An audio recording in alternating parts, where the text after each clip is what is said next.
Melania Trump.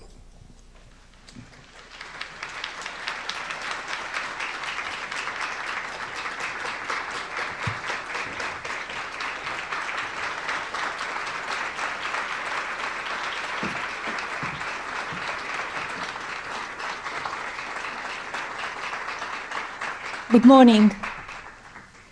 Ambassador Crowley, Ambassador Waltz, Secretary McMahon, Deputy Secretary Landau, Director Crastius, Chairman Ferguson, Special Envoy for the Best Future Generations, Charles Harder. Thank you all for being champions, for fostering the future together. It is wonderful to receive such an impressive delegation of world leaders, first spouses, and be best in class tech companies, all with a shared purpose to empower our next generations, advancement in technology and education. Welcome, Albania, Antigua and Barbuda, Aruba, Bosnia and Herzegovina, Bangladesh, Belize, and Bolivia. It is my distinct honor to have Burundi, Cabo Verde, Congo, Costa Rica, Dominican Republic, Ecuador, Equatorial Guinea, Estonia, France, Gambia, Georgia, Ghana, and Guatemala here in Washington, D.C. Greetings, Israel, Kenya, Kosovo, Lithuania, Malta, Malawi, Montenegro, Morocco, Nigeria, North Macedonia, Palau, Panama, and of course, Paraguay. Hello, Poland, Romania, Senegal, Serbia, Seychelles, Sierra Leone, Slovenia, St. Kitts and Nevis, Ukraine, and UAE. As people, we dream. As leaders, we progress. As nations, we will build. Beginning today, let's accelerate our new global alliance, this bond, to positively impact the progress of our children. Welcome, members, to the inaugural meeting of Fostering the Future Together. Our coalition's mission is to empower children by providing greater access to technology and education. This is a historic moment in time. Our key driver, to cultivate the skills young people need to be successful in this rapidly evolving world. Fostering the Future Together will achieve this by creating innovative learning programs, advocating for supportive education policies, sponsoring new tech-focused legislation, and building strong partnerships between the public and private sectors. Each of you has a vital role to play in shaping the tech ed opportunities for the next generation. Fostering the Future Together's collaborative platform will serve as a capability multiplier for members. This added benefit is derived directly from our coalition's foundational elements: AI, education, and global leadership. Our shared vision prioritizes children above political philosophy, geographical borders, and local prejudices.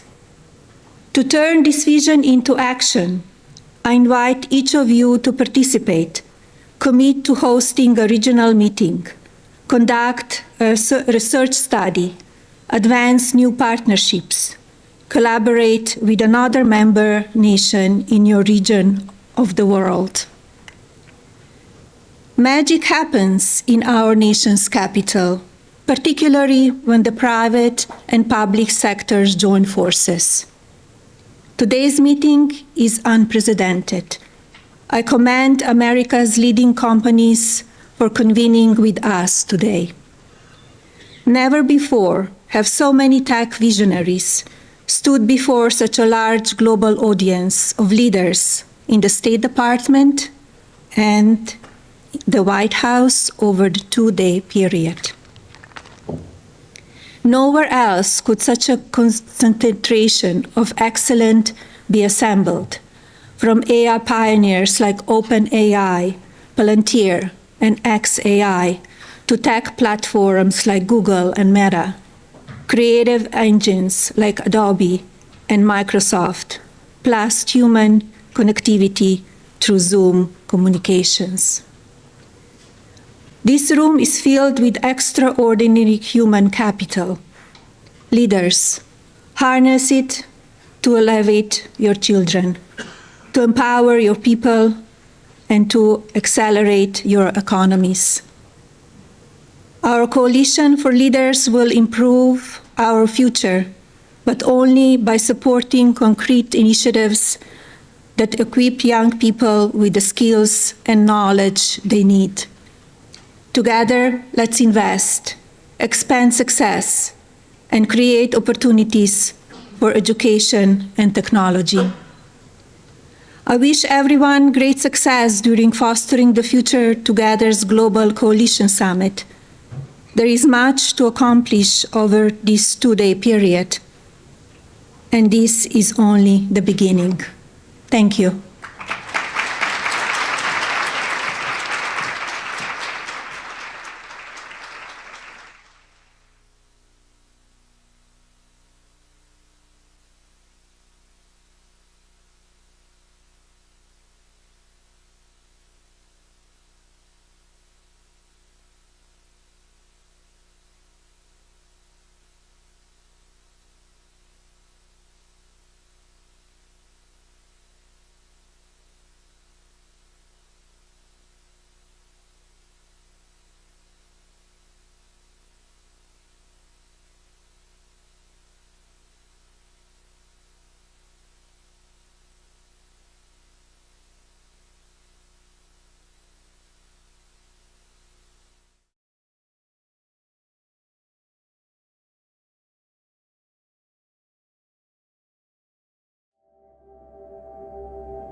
Well, good morning.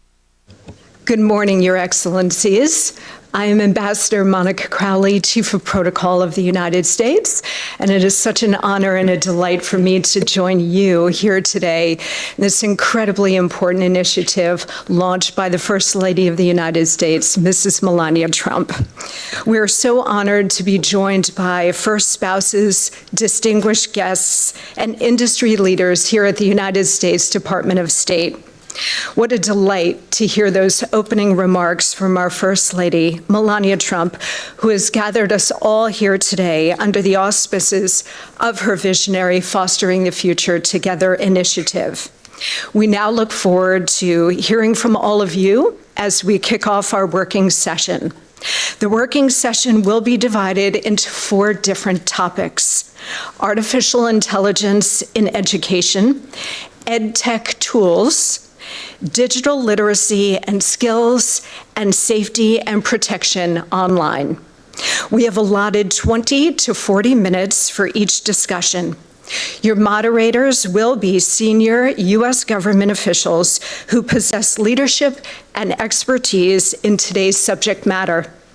Speakers for each subject area have been identified in advance and will speak in alphabetical order by country. If there is a balance of time, we will move to brief 1-minute interventions at the moderator's discretion. Finally, please make yourselves comfortable here today. Do not hesitate to take a short break if you are required to at any point. Staff is available outside to escort you to where you may need to go. I'm now very pleased to kick off this morning's session by welcoming Director of White House Office of Science and Technology Policy, Mr. Michael Kratsios, to introduce and moderate our first topic. Michael.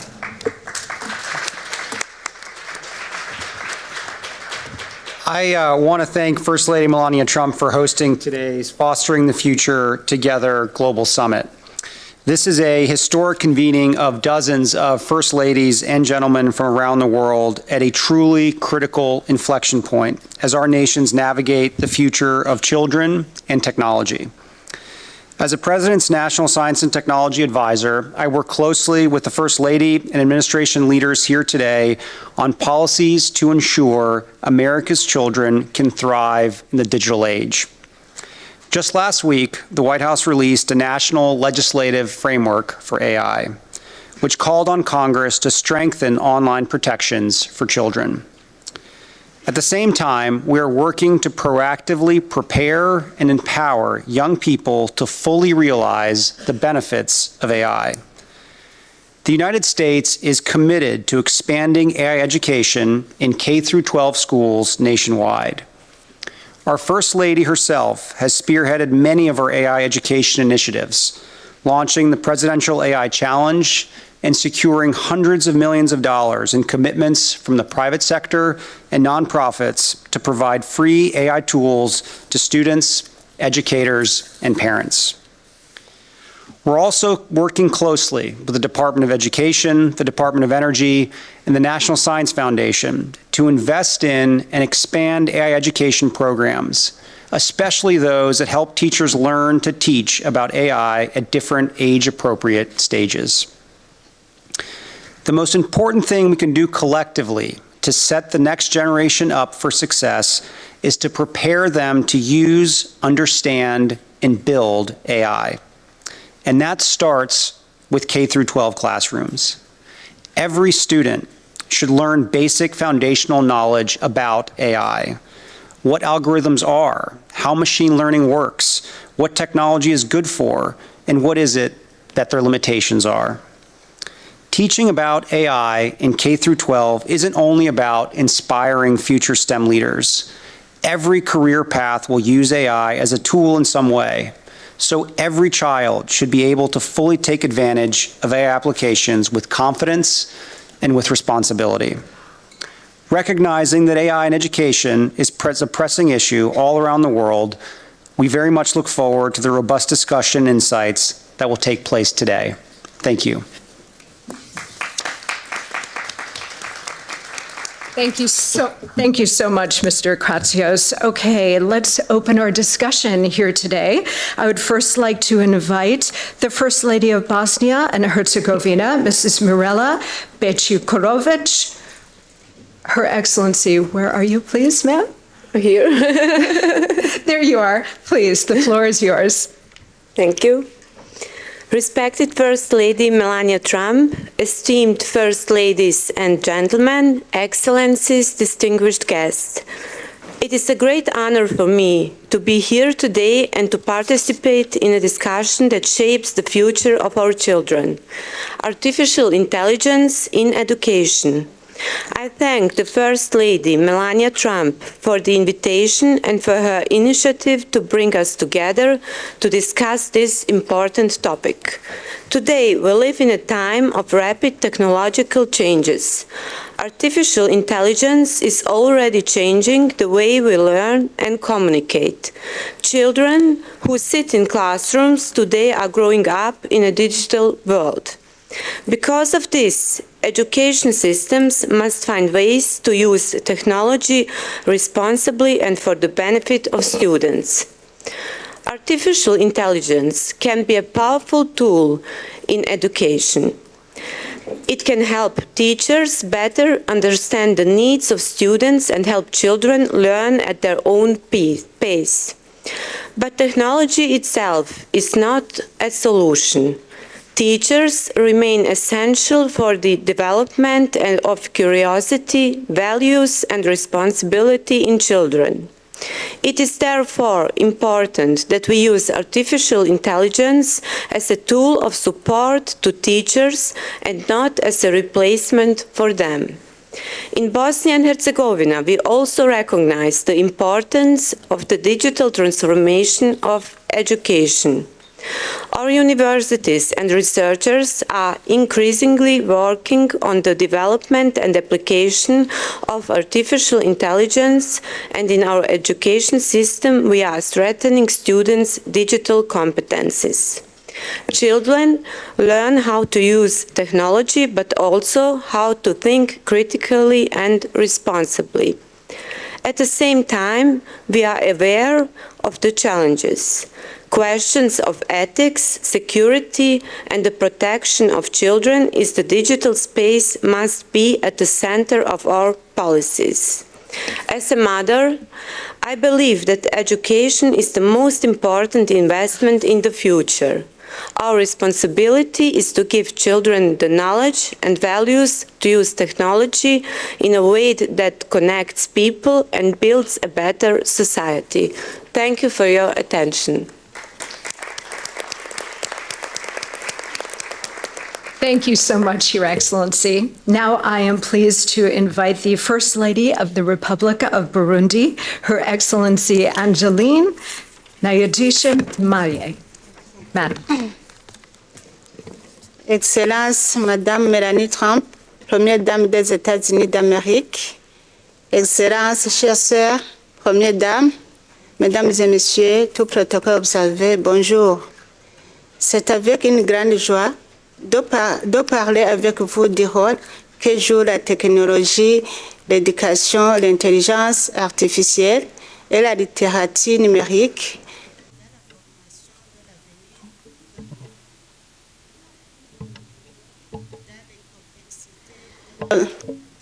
We're living in the complexity of our world that is evolving. It's important to recognize the transforming power of digital tools. In addition, including artificial intelligence in education can be of great benefit. It can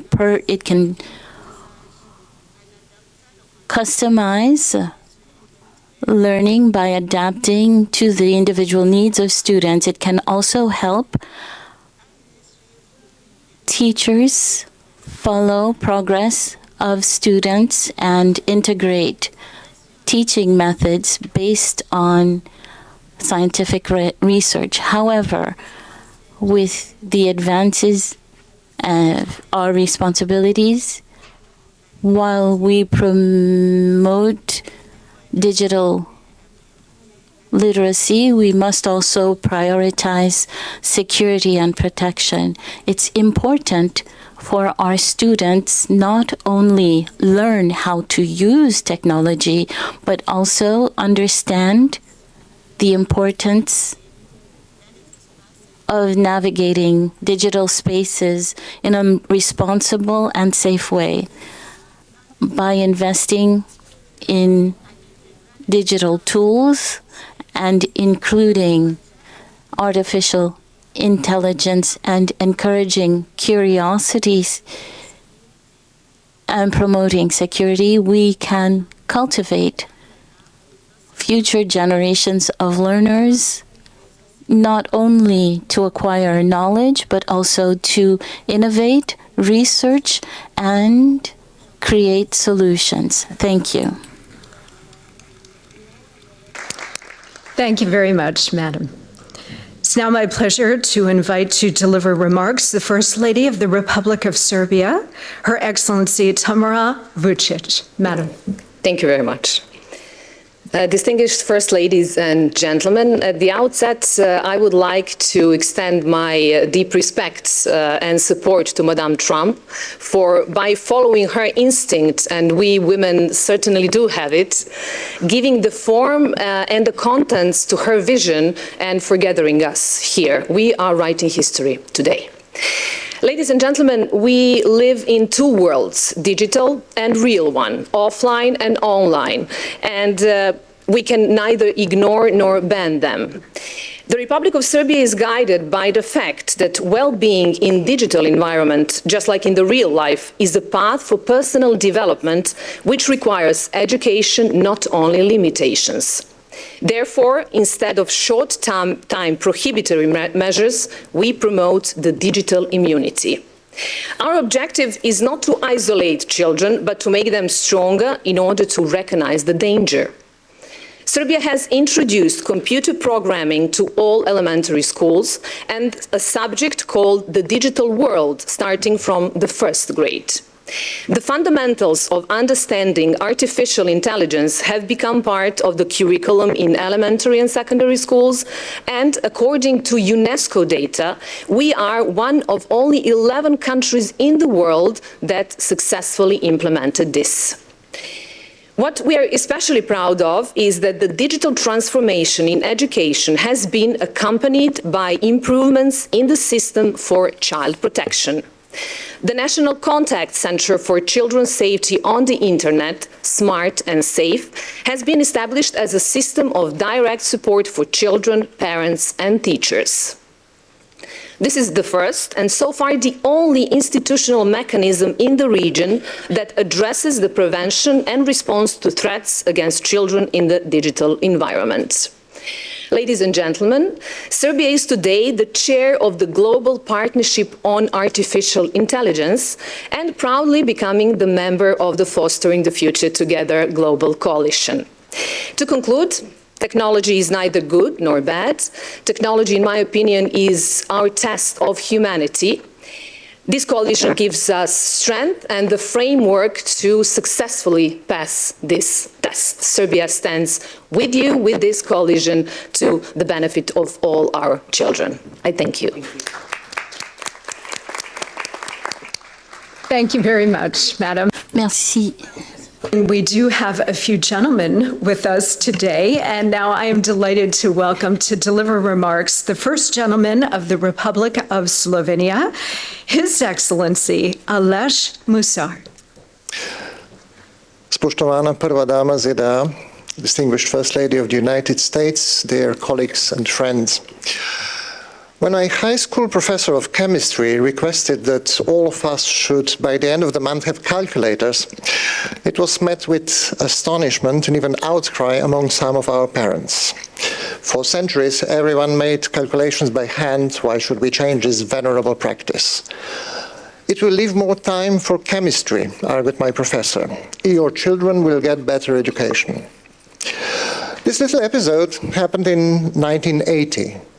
Since then, we have witnessed and experienced many technological advances, changing our teaching methods and educational systems. Word processors, spreadsheets, presentation tools, online databases, and of course, ready availability of any information you can imagine on the internet, anywhere, anytime, with mobile devices. The changes are not embraced immediately.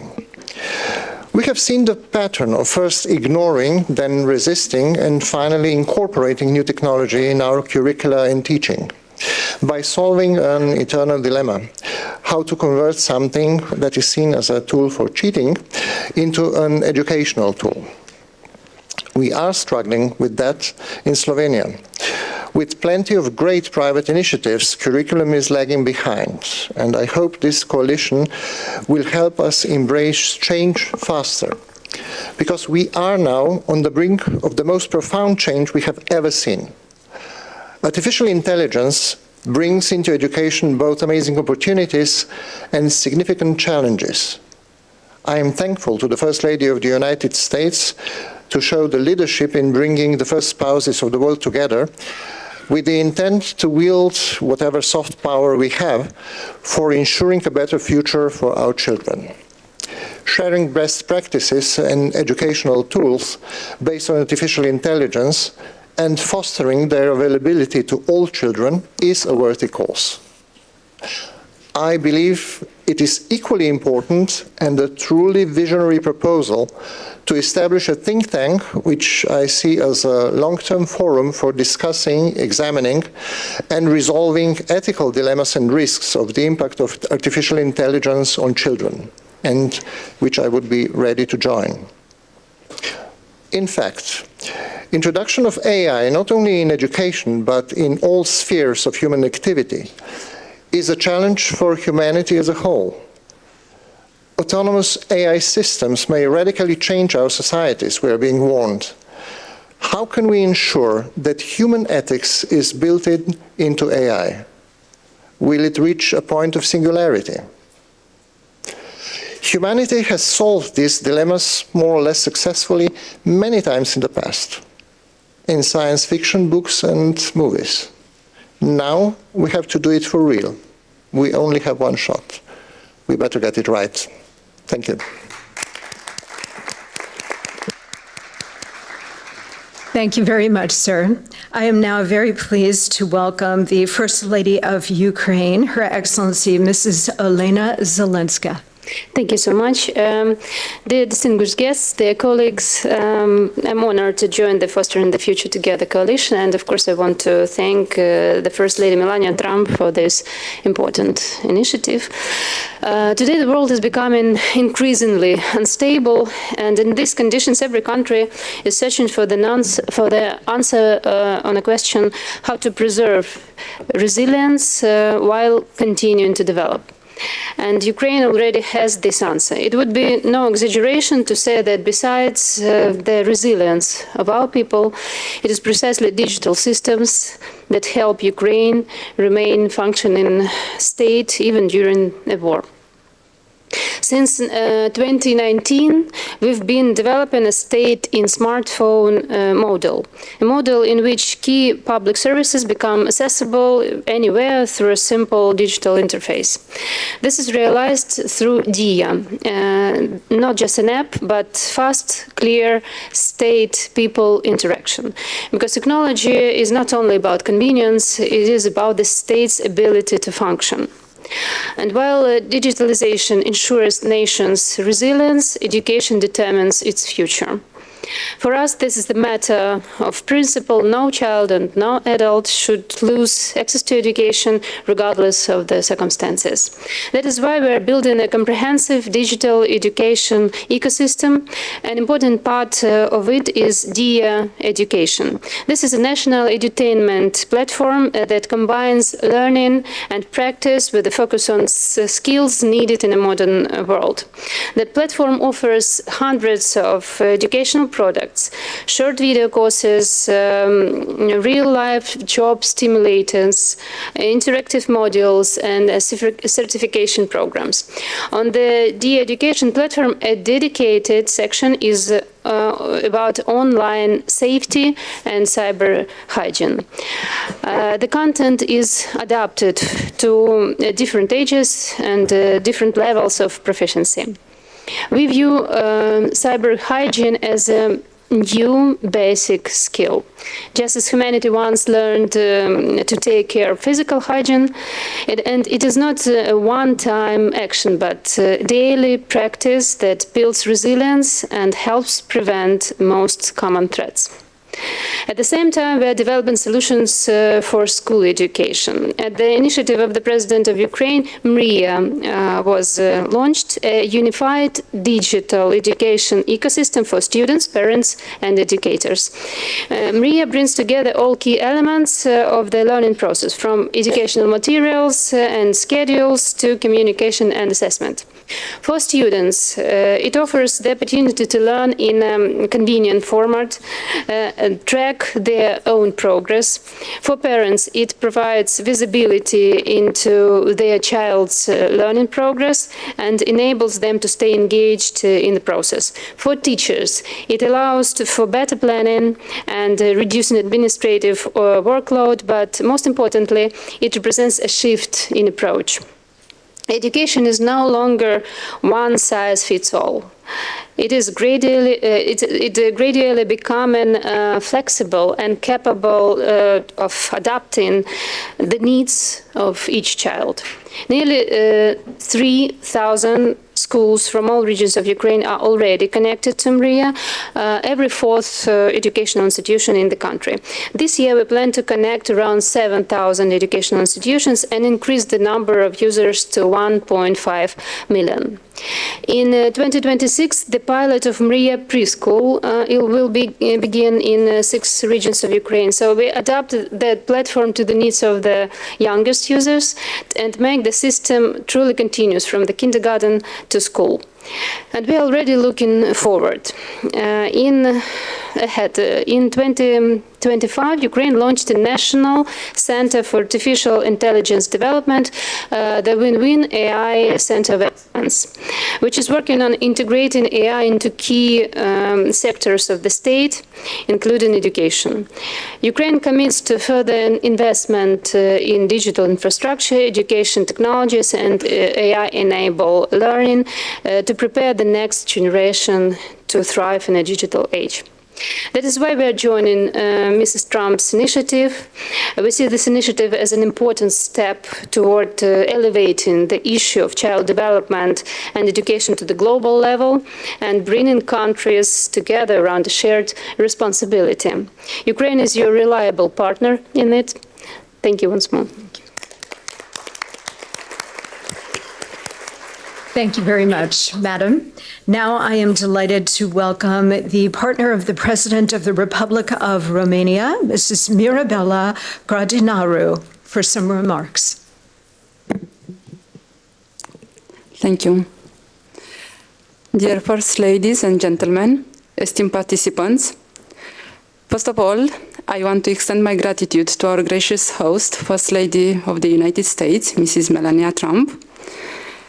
I believe that this initiative is a very valuable one, generating momentum, visibility, and much needed dynamism in this field. At the same time, it is crucial that we are having an integrated approach, better linking education, innovation, and technology. I look forward to start working closely with First Lady Melania Trump and everybody around this table within the framework of this project for developing concrete initiatives and achieving tangible impact in advancing digital education, safe online practices, and media literacy for children worldwide. I will not take up much of your time today, as we will be sharing our more in-depth views tomorrow. Before I finish, I want to introduce the 2 Romanian experts I brought with me. Andrada Morar is the Vice President of UiPath for Customer Experience and Global Partners. UiPath is Romania's first unicorn company, and it is a leading robotic process automation, RPA platform, designed to automate repetitive, time-consuming tasks by creating software robots. And Robert Beza is the Executive Director of Edge Institute Romania, a very active think tank dedicated to accelerating our country's digital transformation. Robert and his team bring together experts from business, technology, and academia to propose public policies and strategies aimed at boosting Romania's economic and digital competitiveness through the right approach, especially on education. Thank you, and I am looking forward for the insightful discussions today.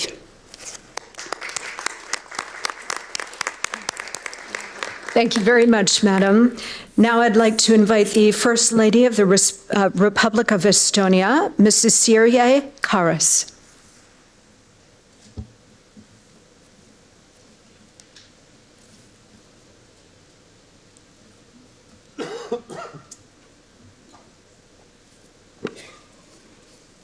Good morning, dear colleagues, friends. Thank you for the opportunity to join you for this high-level meeting. I am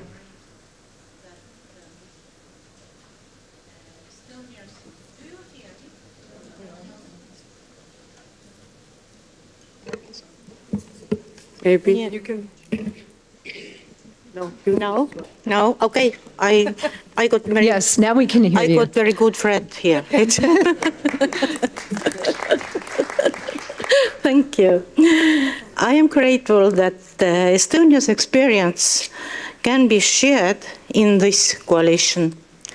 Launched under the leadership of the First Lady of the United States, this format is important because it creates space to talk about children's well-being while balancing innovation with responsibility. Education shapes a person's life and well-being more than anything else. It influences future opportunities, health, and a sense of belongings. That is why quality education matters so deeply to every society. Today, education is increasingly digital. My country, Estonia, underwent a major societal digital transformation in the mid-1990s, known as a Tiger Leap. This created a strong foundation for the leap we are now making, the AI leap. From Estonians' perspective, AI in education is an issue we must address now. Artificial intelligence is already part of our children's everyday reality, so we have to choose to guide these developments rather than simply react to them. That is the purpose of Estonians' AI leap in education. It is a national program that helps schools use AI to improve learning, support teachers, and keep students safe. It combines an educationally adapted learning tool with teacher training, and it is backed by research. So, decisions are grounded in evidence. Teacher support is essential. With teachers' guidance, students can become responsible AI users who learn with these tools, rather than relying on them for quick answers. We also take risks seriously. Harmful content, deepfakes, data protection, and the impact on mental well-being. That is why we focus on safety by design, clear rules, and careful evaluation, so we learn what truly benefits children and what does not. This brings me to a wider point. The choices we make in education and technology connect naturally to children's rights and to emerging frameworks for AI governance. We want to build a bridge between classroom practice and these global principles, and we will use every international forum available to strengthen the protection of children in the digital world.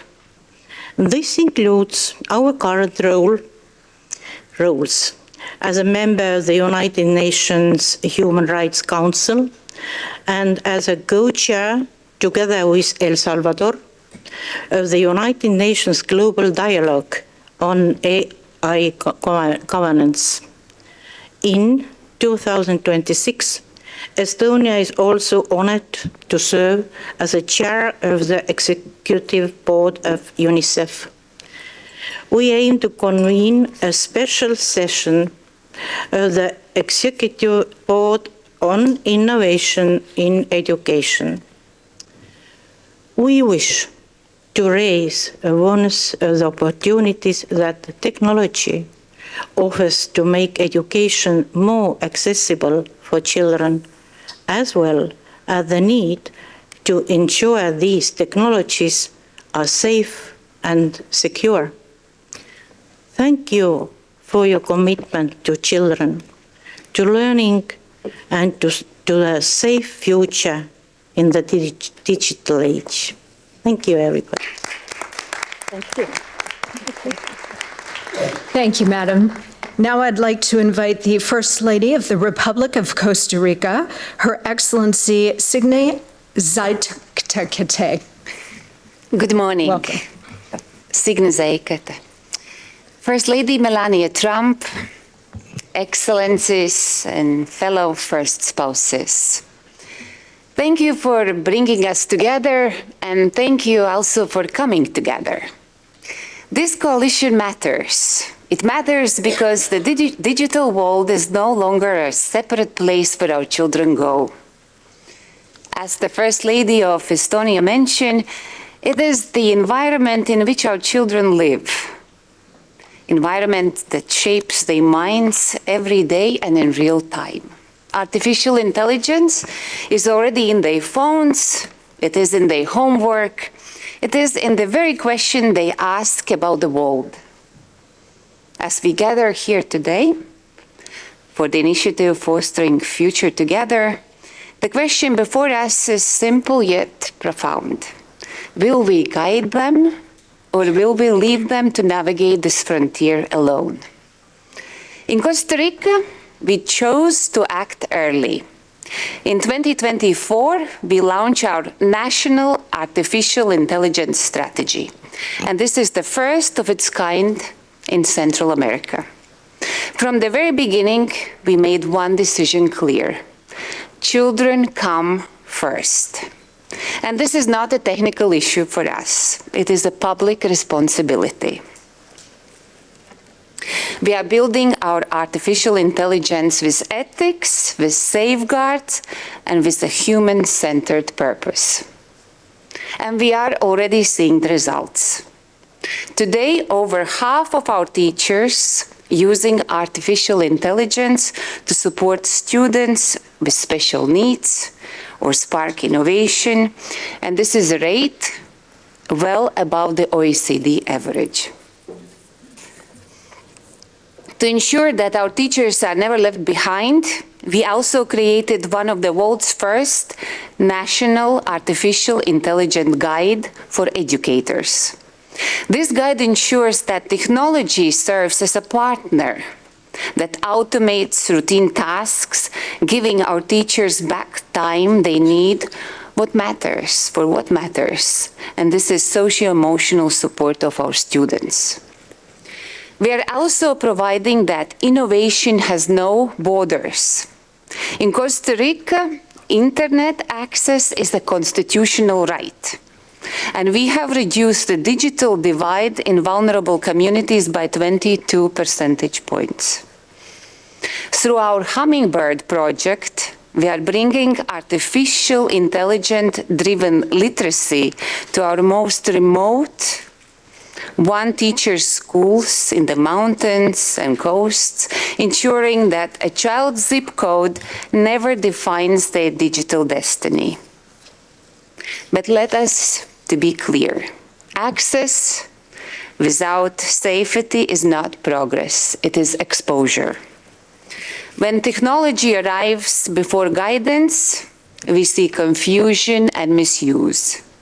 That is why we are strengthening our laws against digital grooming and bolstering cybersecurity. Innovation must never come at the cost of child's dignity and security. Excellencies, this coalition gives us a rare opportunity to move from isolated efforts to shared global principles. And we must shape it together with intention and with the belief that every child, everywhere, deserves a future where technology expands their potential without ever diminishing their humanity. Thank you very much. Thank you so much, Madam. For our final speaker on artificial intelligence in education, I would like to invite the First Lady of Georgia, Ms. Tamar Bagratoni, please.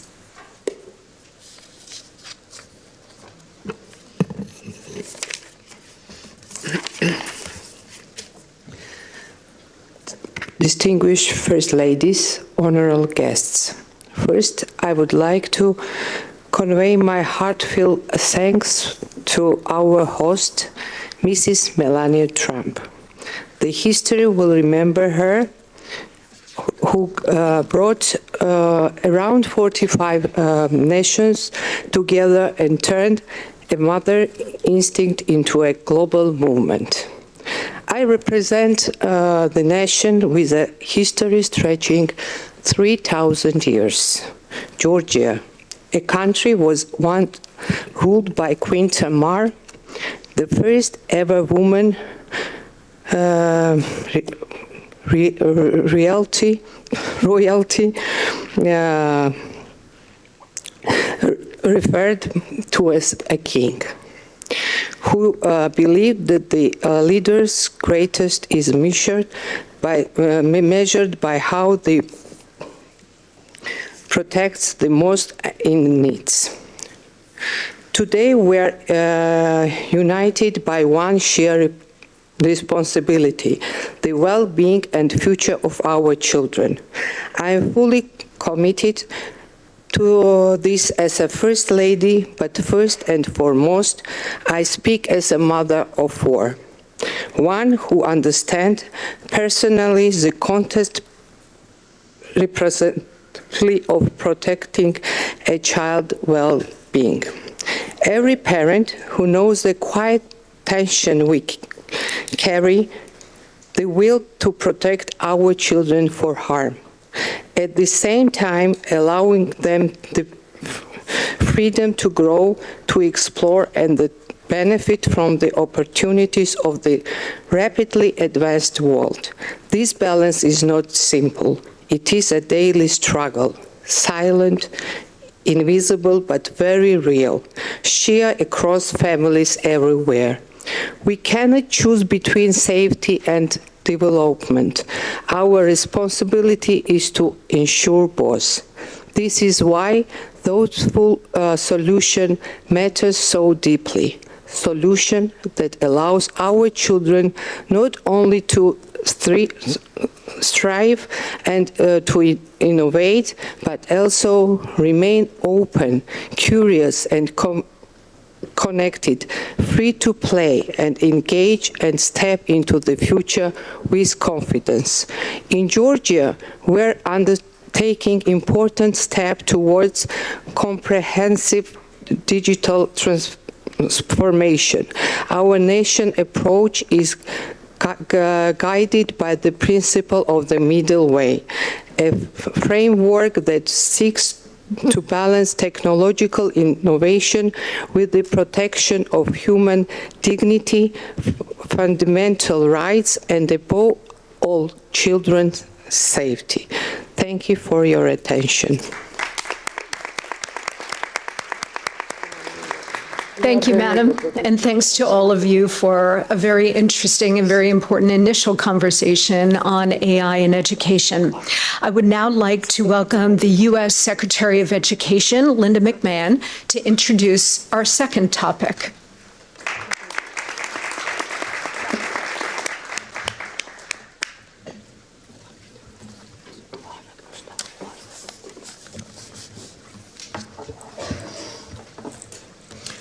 Good morning, everyone. It's indeed a pleasure to be here with you. Thank you, Ambassador, for having me this morning.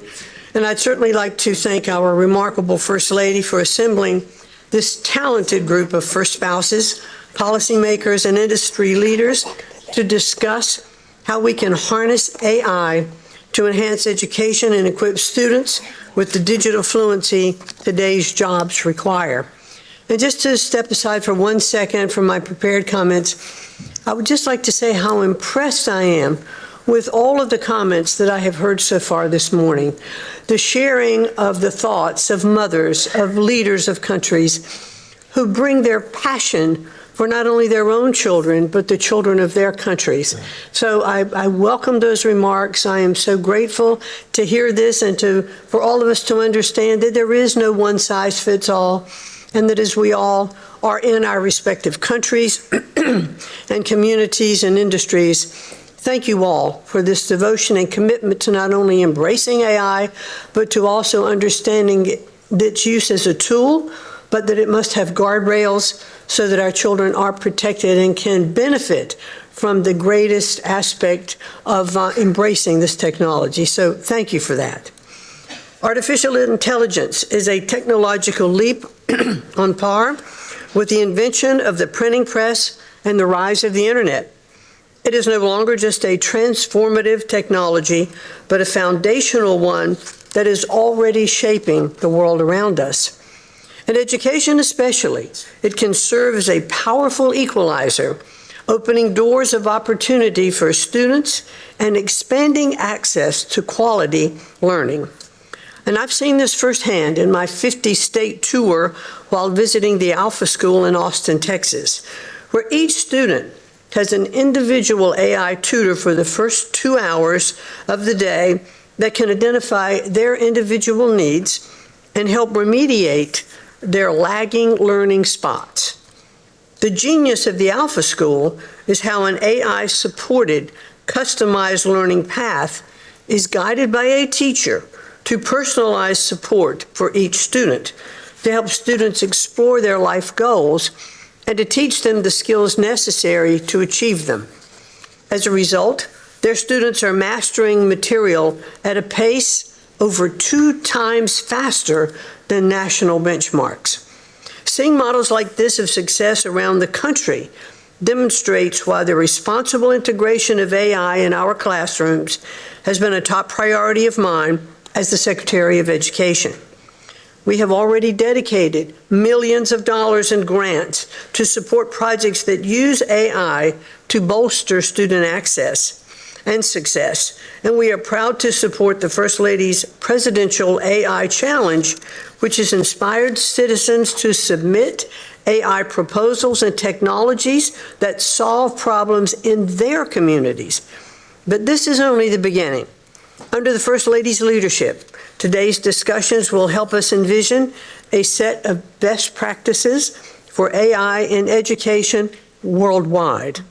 Together, we can show how proper use of ed tech tools, including digital assessment programs, immersive simulations, and adaptive learning systems, can be an enhancement to, not as a replacement for, human-centered classroom instruction, while simultaneously equipping students with the digital literacy they will need throughout their lives. And if we're able to scale these resources effectively by investing in AI infrastructure and training, we can offer expert instruction across countless fields to higher volumes of people at a fraction of the cost. I'm looking forward to learning from you all today and seeing how locally led innovation and national ingenuity can come together to forge a brighter future for our students and ensure that they are prepared to thrive in an economy that still depends on capable and skilled people. And thank you once more to our amazing First Lady and to President Trump for his visionary leadership. And I look forward to listening and hearing to all of you a little bit later in our discussions. Thank you so much for having me and for sharing with me what you are doing already in your countries and for the incredible opportunity and responsibility that we all have before us. Thank you so very, very much. Madam Secretary, thank you so much for that. And now we're going to open the floor and begin our discussion on educational tools in technology. First, I would like to invite the First Lady of the Republic of Albania, Ms. Armanda Begay. Thank you. First of all, I want to thank First Lady of the United States for welcoming us and for these grateful initiatives. Dear First Ladies and gentlemen, distinguished participants, the launch of Fostering Future Together Global Coalition is both timely and necessary, as the rapid advances in digitalizations and AI are transforming the way we learn, work, and live. Investing in children's education, as highlighted by Mrs. Melania Trump, is essential to build lasting peace. For Albania, ensuring that every child is equipped with digital skills is a national priority.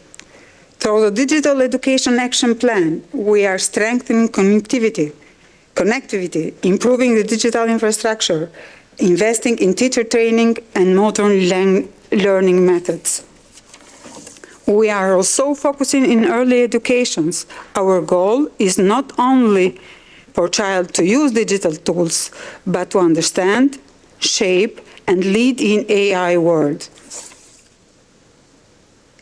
We are encourage the young the children since first of grade to develop problem solving and coding skills. Through the programs that support those learning, we are looking forward to have good, that children have good skills in the future.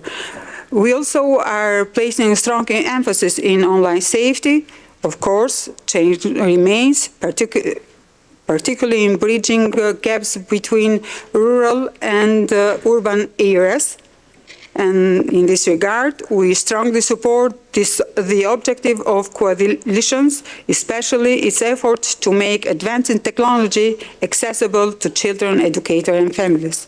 Albania is looking forward to work all together in this new world, AI age. Thank you. Thank you, Madam. Now I'd like to invite the spouse of the Prime Minister of the People's Republic of Bangladesh, Her Excellency Zubaida Rahman. Thank you. Bismillahirrahmanirrahim. Madam First Lady of the United States, Mrs. Melania Trump, distinguished first spouses, excellencies, industry leaders, ladies and gentlemen, a very good morning to you all. It is a great honor to join you all today at the historic Fostering the Future Together Global Coalition Summit. I sincerely thank the First Lady for bringing us together from across the world for a cause that touches every nation, the promise and potential of our children.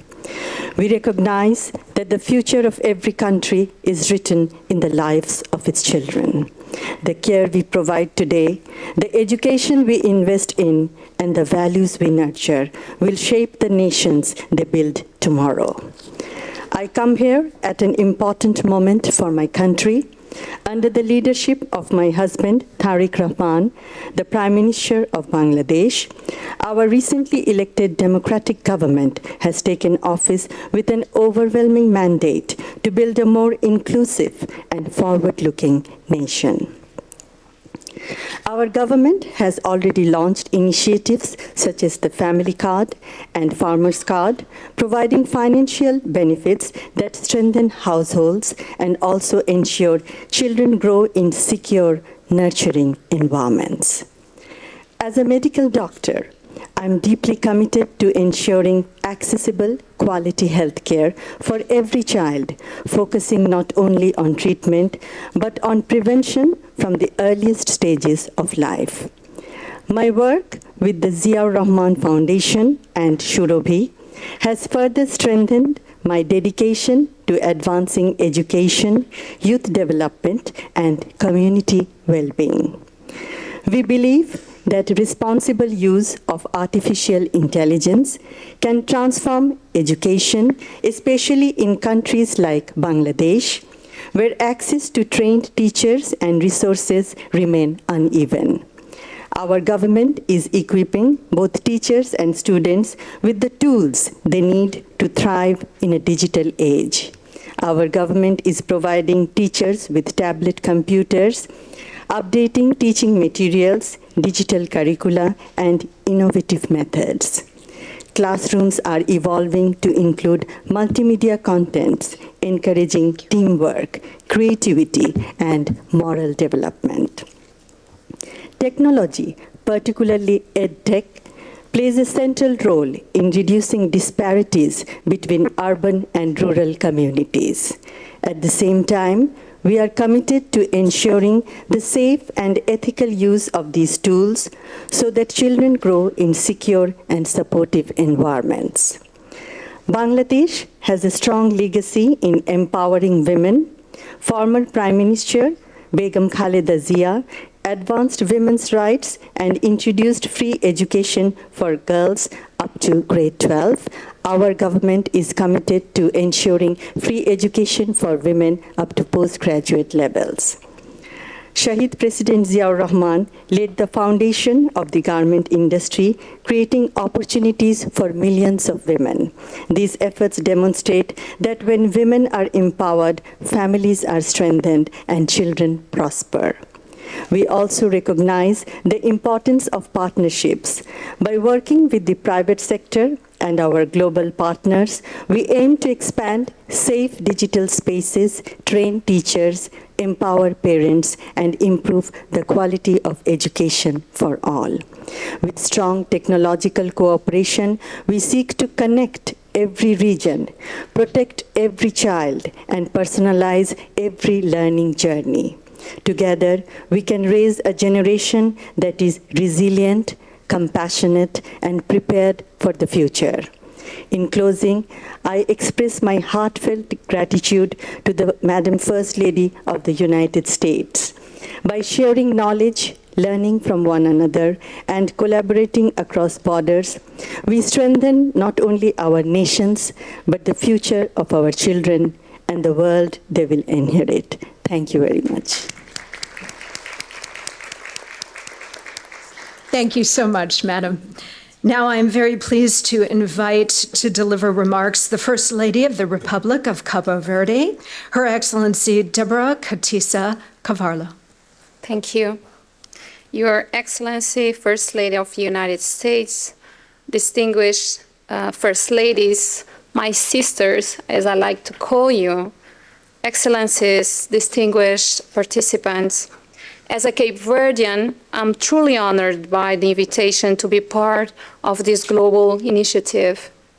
While our countries reflect diverse realities, we are united today here by a common purpose, placing children at the center of digital future. And now you can Googleize it. Cabo Verde is a nation for those that don't know yet. Cabo Verde is a nation of 10 islands in the Atlantic Ocean. We are 99% ocean, deeply rooted in youth. For you to know, 70% of Cape Verdean people has less than 35 years. So our youth are supported by a vast diaspora. And United States hosts the largest Cape Verdean community outside our islands. Today, technology connects what the ocean once separated.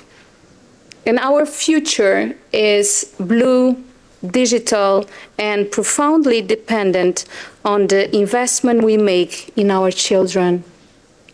We are investing in digital transformation through secure and vast international connectivity infrastructure, growing smartphone penetration, digital public spaces, very well known by children, and tech parks, over 40 web labs in secondary schools. We are progressively integrating technology into education through computer labs and strengthening digital literacy in programming, robotics, multimedia, and IT maintenance.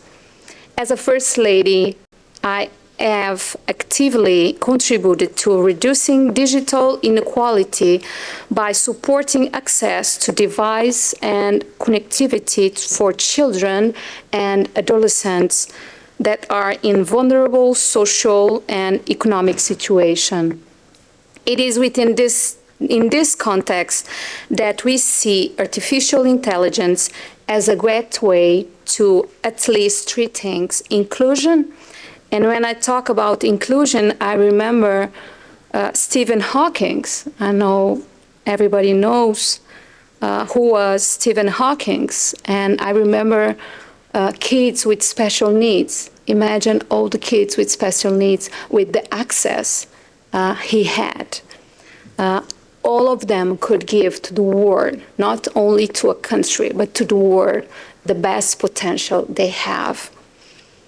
And about equity, I'm thinking about the presence of girls and women in IT world.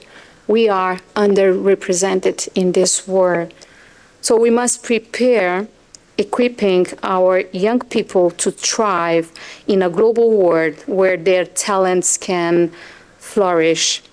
However, excellencies, there are at least two fundamental pillars that must guide and safeguard this gateway: family and school. School do more than teach, they educate, they influence and shape character. Teachers are role models and must guide the use of technology. Behind encouraging its use, they must teach how to use it critically and responsibly. Families, too, face challenges. Often, children are more technological skilled than their parents. Parents must therefore be supported, empowered, and engaged to ensure consistent guidance and oversight. In past, danger was in the street. At my time, when I was a kid, the danger was at the street. But today, it may be inside the home, just one click away. An integrated approach is essential. Includes digital education, stronger online protection, and greater accountability of technology platforms. Because every child matters, and no country can face the challenges of the digital age alone. We are committed to working with all of you to ensure that our children become not only digital creators, but also peacemakers, building bridge of dialogue, building bridge of understanding, and bridge of empathy across the world. AI for all. Thank you all. Thank you, Madam. Now I would like to invite the First Lady of the Dominican Republic, Mrs. Raquel Abarria. Yes. Good afternoon, everyone. As I said before at the beginning, do you hear me? We are all a great big family working together. So please allow me to speak in Spanish, which is my, if you would like to be so kind, it's Channel 9 in Spanish. Permítame iniciar saludando. Let me begin by commending on behalf of the Dominican Republic and my own name the very valuable work and initiative of First Lady Melania Trump to convene this First Ladies to participate in this global coalition Building the Future Together with the aim of promoting all of our children through education. Today, we are facing a combined challenge. In the Dominican Republic, we have taken on this challenge as an opportunity to transform our educational system. In recent years, we have moved from a system based on memory and memorization to one that is based on skills, that focuses on know-how. We are seeking to create students who are capable of critical thinking, to resolve issues and problems. That is to say, problem-solving oriented in a world that is changing every day.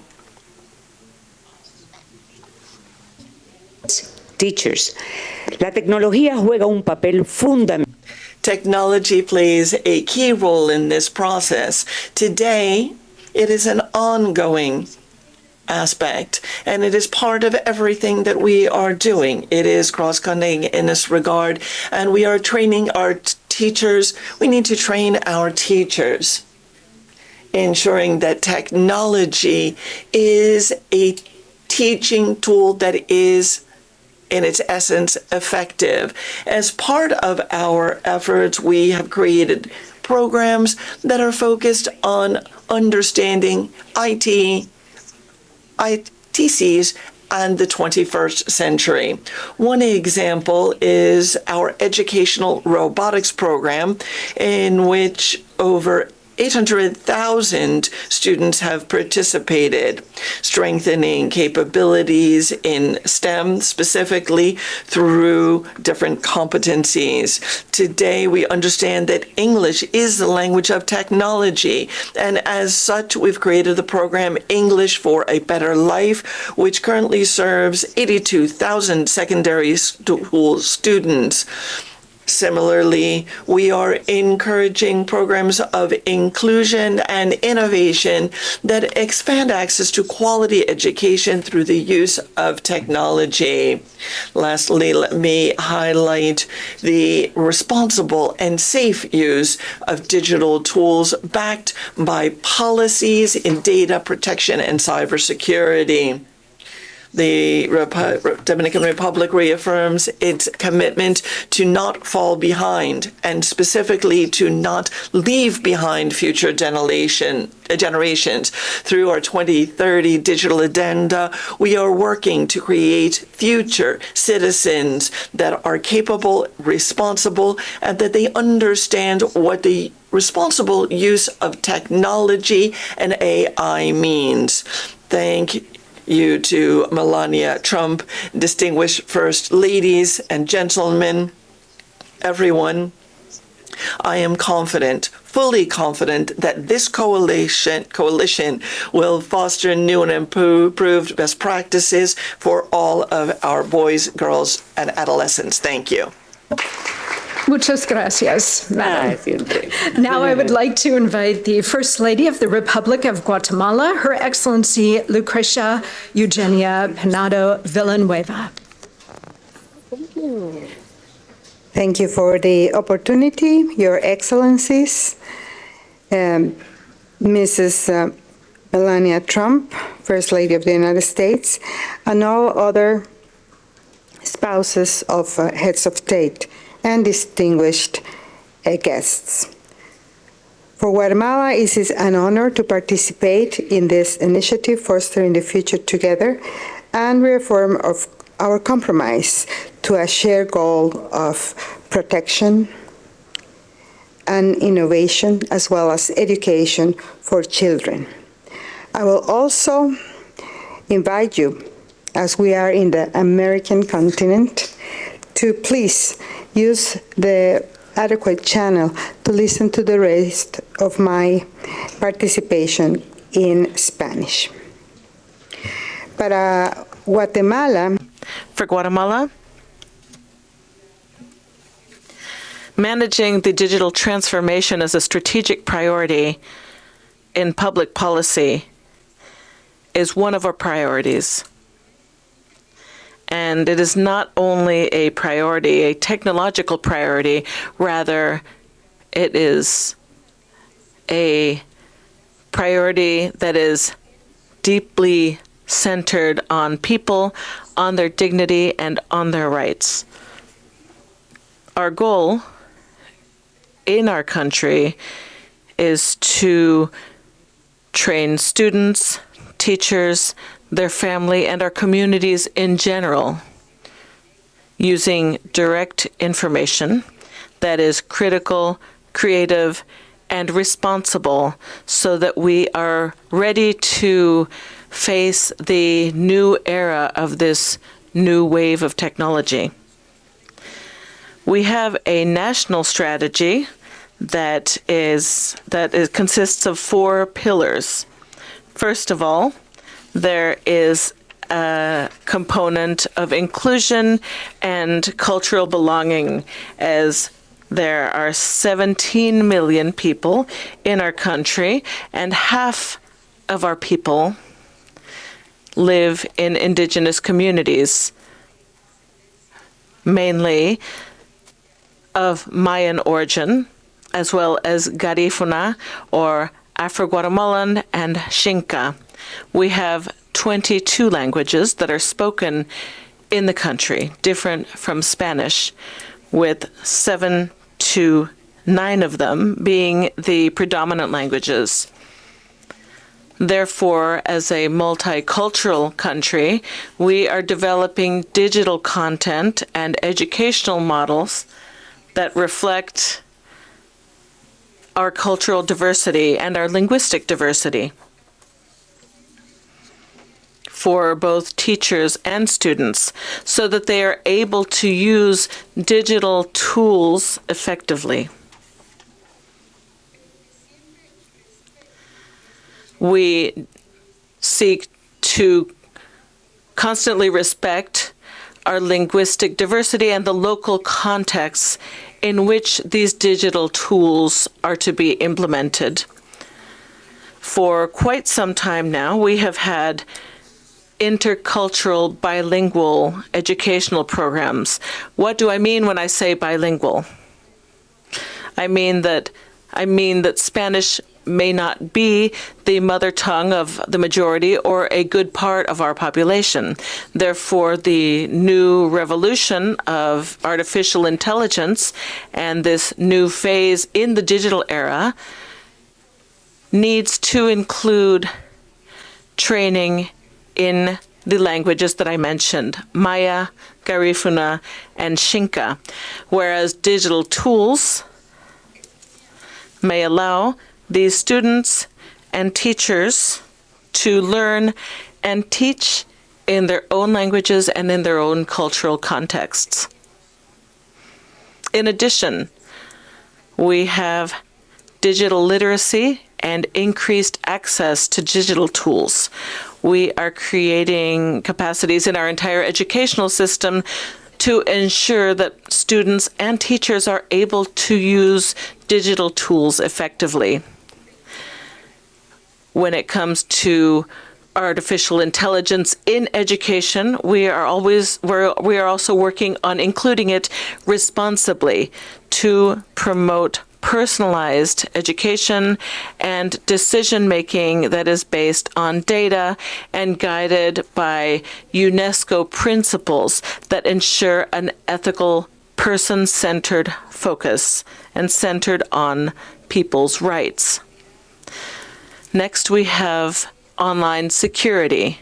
We believe faithfully, and we act on this belief, that innovation must occur in safe spaces for our children, our young people, our adolescents. In a country where half of our population is under 22 years of age, this is obviously critical.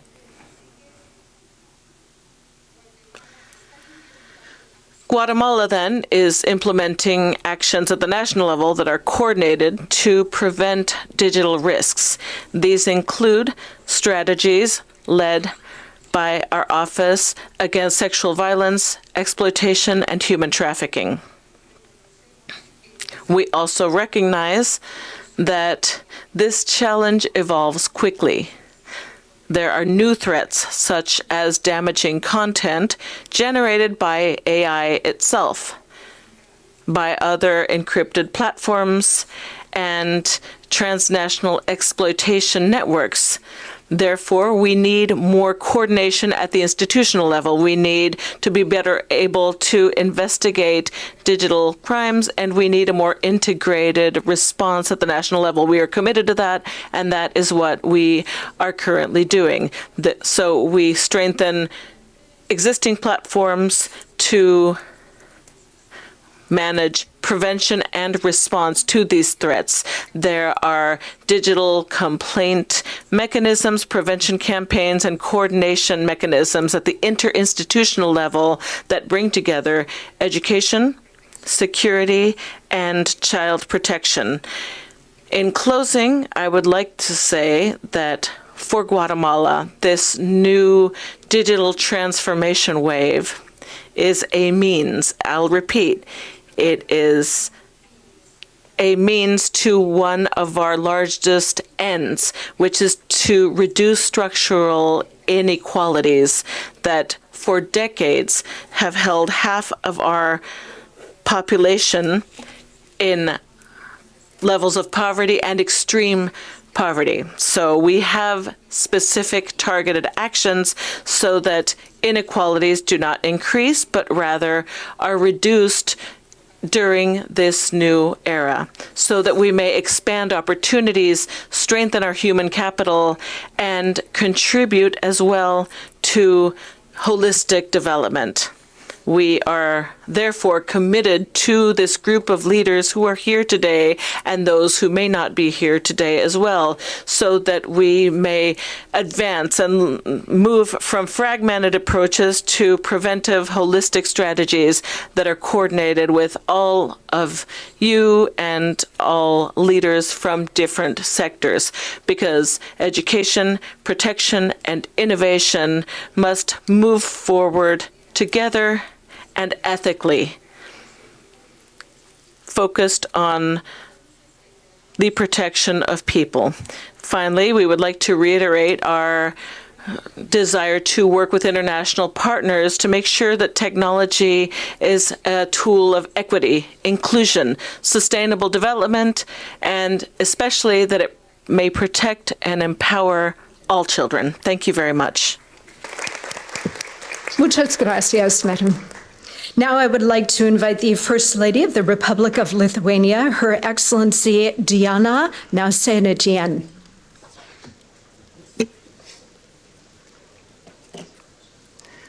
Honorable First Ladies and Gentlemen, distinguished participants of this historic event. We are all living in an era when artificial intelligence expands in all areas of our human life, and it's even catching up with its creator. Timely beginning of a discussion on what the development of AI means for our future is crucial. We must speak about both great opportunities ahead and the potential dangers. This makes it essential to listen to academic analysis, scientific forecasts, and experiences of different countries. It's very important that the First Lady of the United States of America, Melania Trump, proactively leads and has launched a significant global initiative. Lithuania supports the look at the development of AI through the lens of children as the most sensitive group in society. And I am delighted to greet all far-sighted supporters of this mission, the insightful spouses of world leaders. We are here today from all over the world, united by a shared commitment to ensure that modern technologies serve for the well-being of our children and peaceful future. Ladies and gentlemen, there is enormous potential for progress. By applying technology wisely, we can ensure that quality education is accessible to everyone, regardless of special needs, place of residence, or social status. Artificial intelligence is a tool that can empower personalized education, a guarantee that education serves as a social, cultural, and intellectual elevator for every child. Lithuania is open to cooperation in developing the EdTech tools of tomorrow. Our businesses have already created solutions for the personalized learning revolution, which enables the identification of knowledge gaps and the creation of personalized learning paths for every student. Teachers can now design customized lessons in just a few minutes, adapted to students' diverse abilities. I am proud to say that Lithuania is a leader in the European Union in terms of AI access and deeper AI usage within society. In terms of per capita investment in AI innovation, Lithuania is set in Europe. We have already done important homework in the area of infrastructure necessary for AI. Lithuania has a strategic advantage: exceptionally fast growing capacities of domestically generated electricity using low-cost resources, while the small modular reactors are our near future. An established national data lake, pending new AI factory, ranking in the top 6 globally in cybersecurity. These are just a few examples of our technological achievements. This path is backed by a wisely managed macroeconomic policy. Since the year 2019, Lithuania did not suffer any GDP contraction and demonstrates further robust growth. The next step is greater investment in AI and digital skills, both in education and the economy. We aim to give every child the opportunity to try their hand at engineering and digital technology. We have 10 regional STEAM centers developing engineering high schools and fostering robotics. Also, the reality is changing. Teachers remains at the heart of educational system. Humanity will have no future if our educators will teach only technology. We need to install humanistic and ethical values in them. And we, the international community, will be united in seeking to introduce high ethical norms, universal standards, respective safeguards across the globe. Ladies and gentlemen, I would like to once again express gratitude to the First Lady of the United States, Melania Trump, for the strength of this substantial initiative. There is no doubt that the global coalition, timely initiated by the First Lady of the United States, will touch us all, the world, and help us protect our children and properly meet the challenges of the future. I can assure you, Lithuania will be an active and socially responsible participant in the global coalition. Thank you. Thank you very much, Madam. Now I am pleased to introduce the First Lady of the Federation of St. Kitts and Nevis to deliver remarks, Mrs. Diani Prince-Drew. Excellencies, when we speak about the future of our children, we are really speaking about the world we are preparing them to step into. One that is rapidly changing, shaped by technology, innovation, and new ways of learning. It is our shared responsibility as leaders, parents, and advocates to ensure that our children are not only protected and supported, but are also equipped to thrive in the world. This is an important and timely conversation, and I wish to thank First Lady Melania Trump for bringing us together to have it. I bring greetings from the Federation of St. Kitts and Nevis, a small island nation in the Caribbean, but one with a steadfast belief that our size must never limit our ambition, especially when it comes to the development and protection of our children. In St. Kitts and Nevis, we understand that the future our children will inherit will be shaped by technology.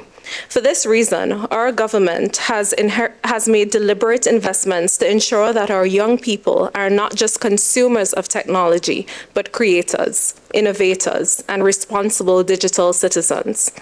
One of our most transformative initiatives in this regard has been the reintroduction of our one-to-one laptop program, which ensures that students across our education system have access to personal digital learning devices.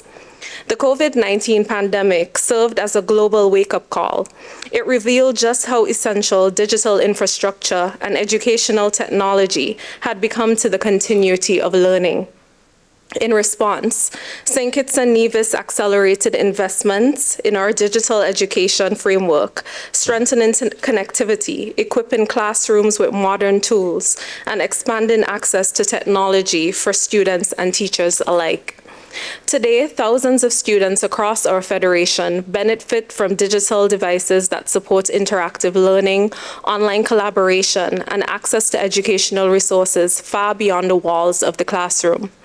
Alongside these national efforts, civil society also has an important role to play. Through my nonprofit foundation, the Joy Project, we work to support children and families across our federation by responding in practical ways to needs within our communities. As part of this work, we have sought to assist children who may not otherwise have access to tools needed to fully participate in today's learning environment, including through the donation of laptops to support their educational and technological growth. However, access alone is not enough. We have complemented these efforts with a range of initiatives designed to ensure that technology is used safely, responsibly, and effectively. Across our communities, internet connectivity has been expanded through community centers, providing young people with safe spaces to access online educational resources. At the same time, digital literacy programs are equipping students, parents, and teachers with the skills needed to navigate the digital landscape with confidence. Importantly, we are also placing strong emphasis on online safety and digital protection, ensuring that our children engage responsibly online, recognize risks, and protect themselves in digital spaces. For us, educational technology is not simply about devices in classrooms. It is a gateway. It opens doors to deeper engagement with the fields that will define the future, including coding, data science, artificial intelligence, and robotics. In St. Kitts and Nevis, this journey has already begun to bear fruit.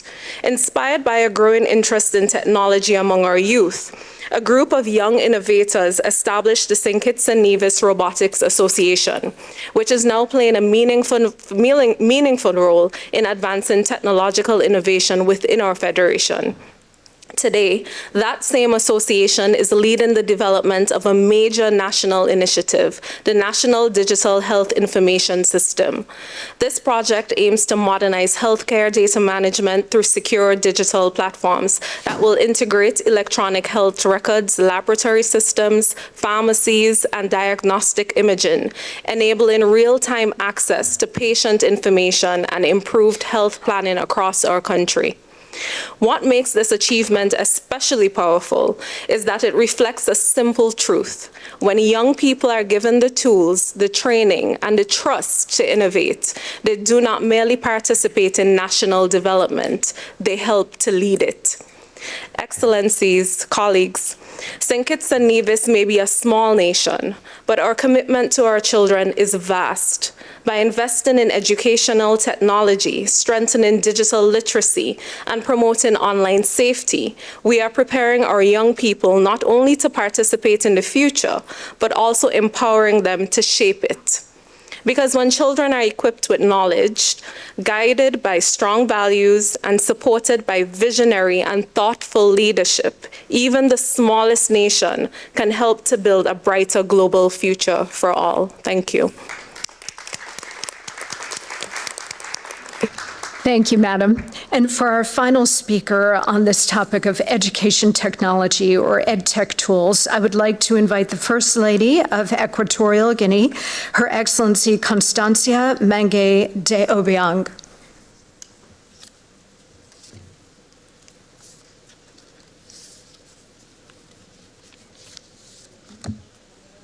Melania Trump, Primera Dama de los Estados Unidos. First Lady of the United States, ladies and gentlemen, it is for me an honor to participate in this summit on fostering the future together.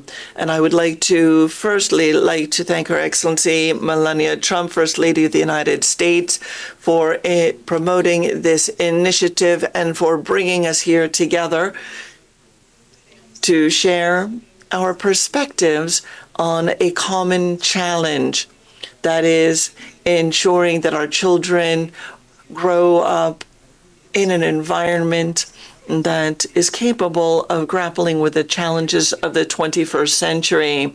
We believe that AI can indeed become a strategic tool in improving the quality of education in our nation, as well as reinforcing existing programs through the integration of new intelligent platforms, so that students can access content and foster their learning, the pace of such learning, and to do so in a responsible and socio-cultural appropriate fashion.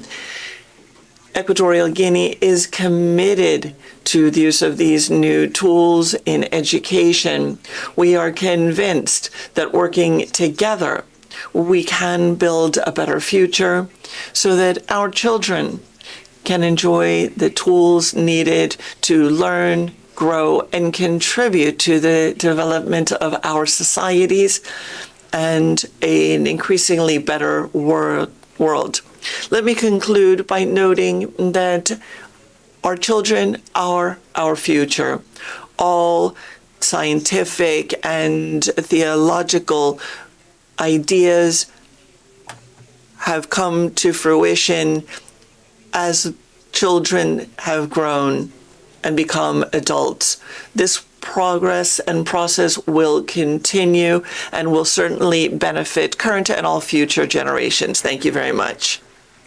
Very much, Madam, and thanks to all of you for that very important and interesting conversation about education technology. Now, I'm very pleased to welcome my friend and colleague, Deputy Secretary of State Christopher Landau, to introduce our third subject. Thank you. Thank you very much, Monica, and I want to thank our First Lady for organizing this. It's amazing to see this incredible group of delegations here. Welcome to all of you. Bienvenidas, bienvenue, bem-vindas. That's all the languages I have for the moment. Thank you. De nada. This is very exciting, you know, and I'm very happy to have my own wife here. Caroline, thank you for being here. And our daughter, Julia, was born on January 10th, 2007, which was a very important week, obviously, for our family, but also for the world, because on January 9th, 2007, the iPhone was announced. So for our daughter's entire life, she has had an iPhone very near to her. We didn't let her actually have an iPhone until she was 12, but believe me, for many years before that, she was already complaining that all the other kids in her class had the iPhone. And as a parent, I'm sure many of you have this experience, you can see what an incredibly powerful tool that is. I mean, we have never put in our children's hands this kind of power before, where they actually have access to all of human knowledge that you can get online. And frankly, that's for good and for ill. There are obviously amazing educational opportunities that come from being tied up to the digital world, but there are obviously some real challenges. So I am so delighted that we have the chance as leaders in our countries, but also as parents and friends to talk about these issues, because artificial intelligence is coming. And we need to understand the implications for that. It's coming to all our countries, the big countries, the little countries. These things don't stop at national borders. So I think this is a very important conversation to have. This particular panel is about what they call digital literacy, which I think it's important to emphasize goes far beyond just knowing basic computer skills. And let me tell you, if your family is anything like our family, the kids know a lot more about computer skills than the parents. I mean, they're the ones that tell us how to unlock our phones and do everything. So we are not teaching our kids are teaching us, in our family at least. But I think it is important for us as parents, as national leaders, to teach our youth and make sure they are aware of the need to critically evaluate information, because they're getting such a torrent of information coming at them. They need to be able to do some critical analysis to be able to understand not everything you see on the internet is true. Particularly now with AI, it is very easy to manipulate a photo or a video.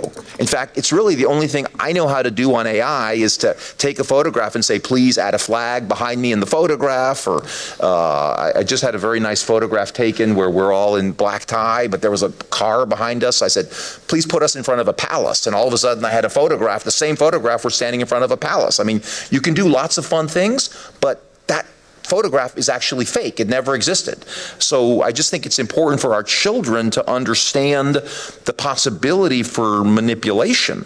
And obviously, they have to be protected, know how to protect their data, make sure that they don't communicate with people who could be dangerous, so that these tools really fulfill their great potential. And I think our job is to teach our young people to think independently and really use these products, not just consume these products unthinkingly.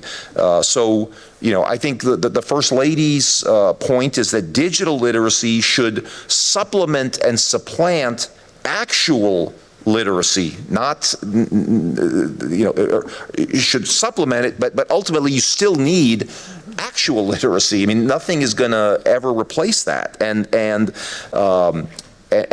critical thinking and creativity, those are the hallmarks that I think we need to make sure our children don't lose as they get sucked into the world of these phones. As our First Lady said recently in a national address from the White House, choose to let your imagination drive your intellectual progress. Never use AI as a quick solution.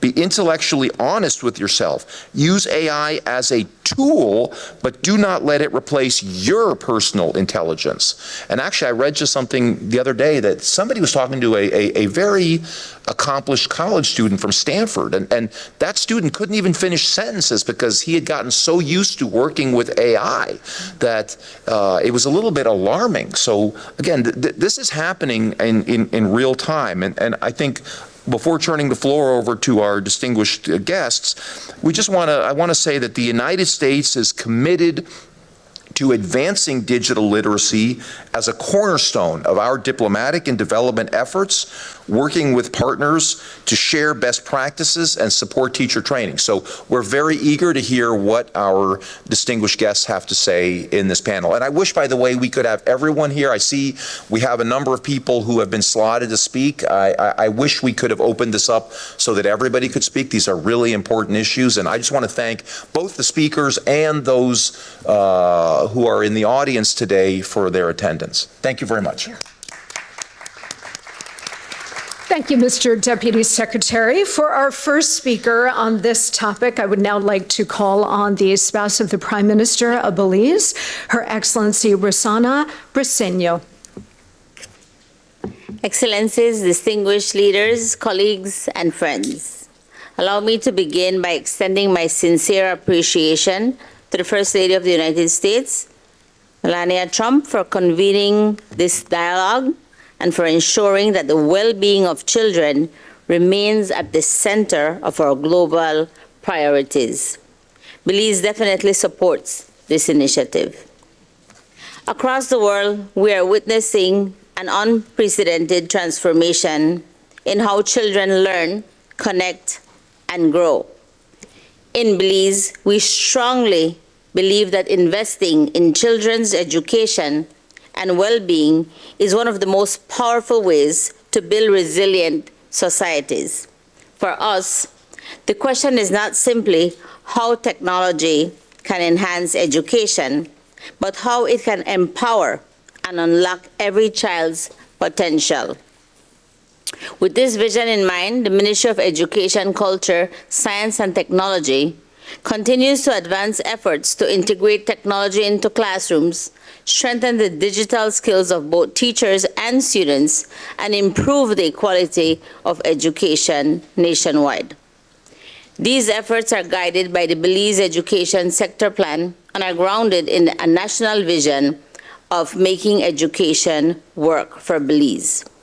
Through investments in STEAM education, coding programs, robotics training, and digital learning platforms, Belize is taking deliberate steps to prepare young people for the vast opportunities and challenges of the digital age. Programs such as the Skills for the Future initiative, supported by the Inter-American Development Bank, have introduced digital learning platforms like Doodle Learning software, which currently supports more than 1,200 students in 32 schools, with additional students expected to join in this academic year. Likewise, through the FIFA Foundation Digital Education Program, approximately 200 teachers have been trained in computer science fundamentals, enabling them to introduce coding and computational thinking in the classroom. Last year, 25 primary schools integrated the Code.org curriculum through the Code Caribbean Computer Science program, allowing students from grades 4 through 8 to develop digital skills in coding and robotics. And because we recognize that connectivity is not simply a convenience, but a bridge to opportunity, ensuring equitable access to technology remains our national priority. With this, Belize has made significant progress in expanding digital connectivity within schools. Through the ministry's Connect ED program, high-speed internet has already been delivered to 75% of Belize's students and teachers, more than 66,000 students, and nearly 4,000 educators. For us, that goes a long way because it's only about almost 400,000 of us in Belize. This initiative will continue to expand, bringing 70 additional schools online and increasing the total number of connected schools to 283, ultimately reaching more than 87,000 students across the country.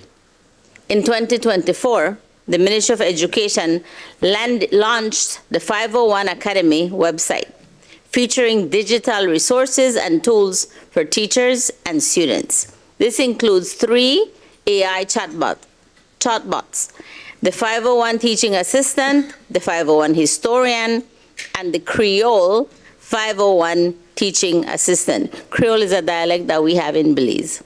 Instead of saying good morning, we will tell you good morning. So these were designed to integrate artificial intelligence into the classroom and enhance teaching and learning specifically for the Belizean context. Over the past 2 years, the ministry has also distributed over 7,000 Chromebooks to students across more than 165 primary and secondary schools, helping to bridge the digital divide and enabling students to access digital textbooks, learning portals, and educational resources. Beyond the classroom, Belize is also creating spaces where innovation and creativity can flourish.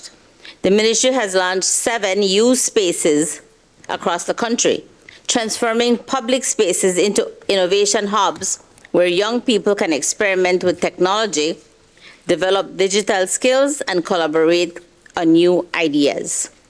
These spaces were intentionally designed to be inclusive, welcoming, and child-friendly environments that encourage creativity, curiosity, and lifelong learning.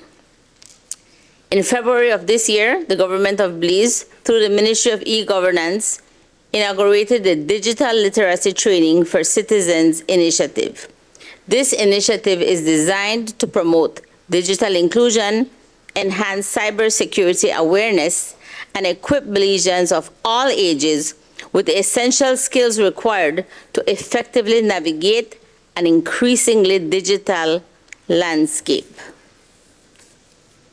Excellencies, right now, technology is transforming the world our children will inherit. But if we want to truly foster the future together, we must ensure that innovation does not deepen existing inequalities. Ultimately, the future we seek for our children must also be guided by inclusion, responsibility, and compassion. Therefore, when we invest in digital access, we must also invest in digital literacy. When we introduce innovation, we must also ensure safety and protection. And when we create opportunity, we must ensure that no child is left behind. Thank you. Thank you so much, Madam. Now I am pleased to welcome to deliver remarks the First Lady of the Republic of the Gambia, Her Excellency Fatoumata Barbaro. Thank you. Excellencies, ladies and gentlemen, good afternoon. It is a pleasure to join you in this inaugural Global Coalition meeting. I extend my sincere appreciation to Her Excellency, Madam Melania Trump, the First Lady of the United States of America, for her leadership in conveying this important dialogue. Today, we address an issue that will define our future, the well-being of our children in a rapidly evolving digital world. Technology is transforming how children learn and connect. For countries like the Gambia, this presents both opportunity and responsibilities. Opportunity to expand access to education and responsibility to ensure digital spaces are safe, inclusive, and empowering. In the Gambia, we view investment in children as central to national development. Education remains the cornerstone of economic growth, poverty reduction, and social stability. Our education reforms focus on equitable access, quality learning, strengthened teacher training, expanded STEM education, and integration of digital tools into classrooms. However, challenges remain including limited infrastructure, qualified teacher shortage, and gap in digital literacy, among others. Innovations such as artificial intelligence offers potential to address these gaps through personalized and scalable learning, provided that they are responsibly designed to adapt to the local content and supported by sustained investment. At this time, child online safety must remain a global priority. Children face risks including cyberbullying, exploitation, and misinformation. The Gambia Support Child-Safe Digital Platforms is committed to strengthening our child protection frameworks and calls for collective global actions to safeguard children in a digital space. It is equally important to recognize that access to technology alone is not enough, and that we must equip children with digital skills to participate confidently and creatively in the digital economy. In the Gambia, we are expanding digital literacy in our national curricula and creating opportunities through e-learning platforms and school management systems. In particular, we are committed to empowering girls through STEM education, which is critical to equity, innovation, and reducing vulnerability and persistence barriers to education, such as child marriage. Ladies and gentlemen, despite our efforts, no country can achieve this transformation into the digital world alone. Strong global partnerships are essential to ensure technology are accessible, affordable, and responsive to local realities. Through leadership and innovation, we can build education systems that are inclusive, strong, and capable of preparing children everywhere for the opportunities of the digital age. As First Ladies and as mothers to our children across the world, the future is shaped by the choices we make today. The Gambia remains committed to advancing child well-being in the digital age, and I am confident that together we can ensure that every child can learn, grow, and strive in our safe, shared digital future. I thank you. Thank you, Madam. Now I'm very pleased to welcome the First Lady of Montenegro, Mrs. Milena Milatovic. Thank you very much. Esteemed First Ladies and gentlemen, dear partners, it is a great honor for Montenegro to participate in this summit and to contribute to global dialogue on how technology can help children learn and grow safely in the digital age. Let me therefore thank to our host, the First Lady of the United States, for having us here today. In Montenegro, we believe that digital transformation in education is not only about technology. It is about empowering children with the skills, creativity, and confidence they need to shape their future. To support this vision, Montenegro is focusing on 3 key priorities: strengthening digital infrastructure in schools, developing digital competencies for teachers, and creating a comprehensive and inclusive digital learning ecosystem. One of the most important initiatives within this transformation is the Digital School Platform. What started as a response to the challenges of the COVID-19 pandemics has today evolved into a national digital learning environment, providing thousands of online courses. At the same time, we are transforming schools through EdTech laboratories. These innovative learning spaces allow students to explore robotics, programming, and artificial intelligence. But we all know that technology alone cannot transform education. Teachers play the central role. That is why Montenegro has developed a national framework for digital competencies for teachers and launched training programs. Teachers gain skills and confidence needed to integrate digital tools into everyday learning. We also recognize that digital transformation must be inclusive. Our initiatives aim to ensure that every child, regardless of background, gender, or ability, has access to digital learning opportunities. In particular, we encourage girls to participate in STEM programs, and I am personally very proud of it, and to see themselves as future innovators and leaders. Finally, as we introduced advanced technologies into education, we prioritize digital safety and ethical use of technology. Dear friends, Montenegro looks forward to working together with all of you, our global partners, through this coalition. By sharing knowledge, building partnerships, and supporting innovation, we can ensure that technology truly serves the best interest of every child. Thank you. Thank you so much, Madam. Now I am pleased to introduce the First Lady of the Republic of Paraguay, Her Excellency Leticia Ocampos de Peña.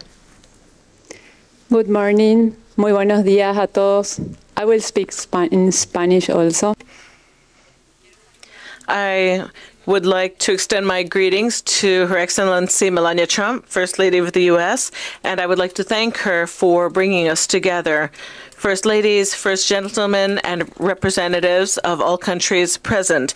It is an honor to be a part of this meeting, and I am thankful for the invitation to be a part of the Fostering the Future Together coalition, which brings us together to work together so that our children grow up and develop holistically in a safe digital environment. In Paraguay, we're implementing a computer labs and robotics labs in hundreds of schools to develop computational thinking and technological skills.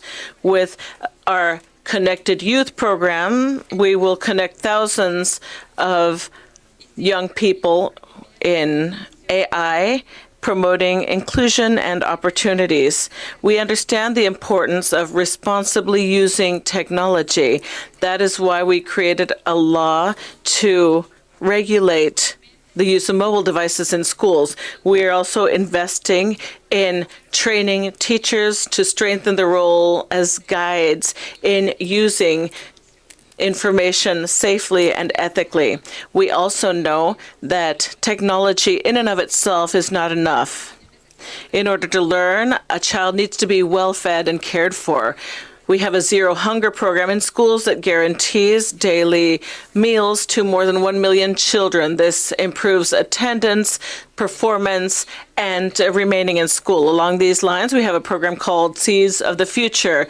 This is with families for the first 1,000 days of a children's life, promoting early education for all children. Health, early education, and working along with families is of utmost importance. We want to build the foundation for all human beings so that technology has fertile ground on which to grow. Paraguay is promoting a law for the holistic protection of the rights of children in the digital space. This is based on the principles of security from its design. This is complemented by a national observatory, strategic intelligence center that assesses risks such as cyberbullying, and there is quick intervention facing digital threats to strengthen the safety of our children online. Fostering the future is key for international integration. Digital technology has no borders, and protecting children must be a shared global responsibility. In Paraguay, we reaffirm our commitment to working together so that technology translates into more opportunities, more education, and more protection for our children. Thank you all very much. Madam, thank you. Muchísimas gracias. Ahora me complace presentarles a la primera dama de la República de Senegal, Su Excelencia Marie Koné Faye.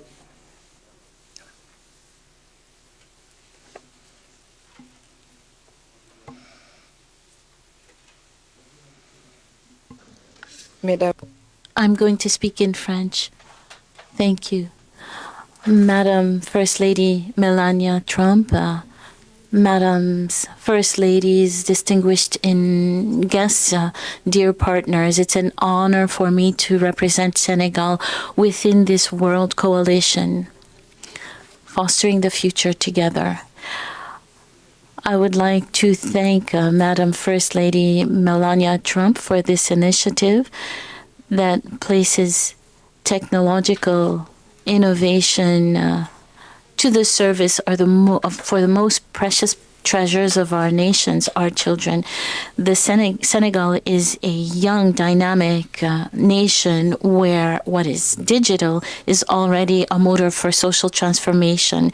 However, we are convinced that technology must not be a privilege, but rather a right for each child, whether they grow in the streets of Dakar or in the most remote villages of our rural universe.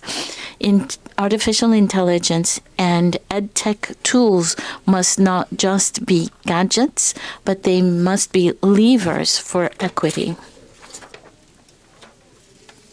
Our students must not be content just to learn what is digital.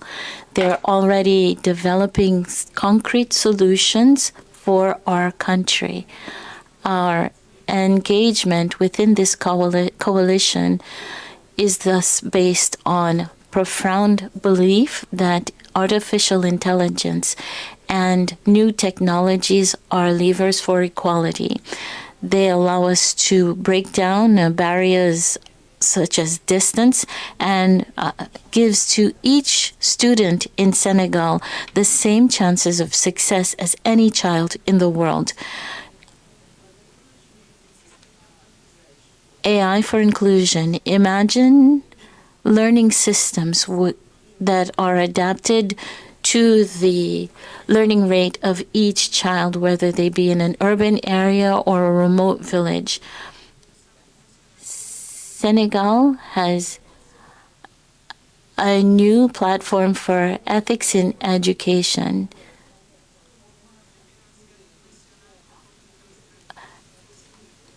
A skills center for where each child should have the know-how to deal with these technologies.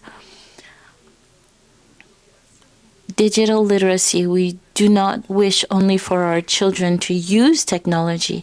We wish for them to understand it, create a generation of creators and not just of simple consumers. This is our priority.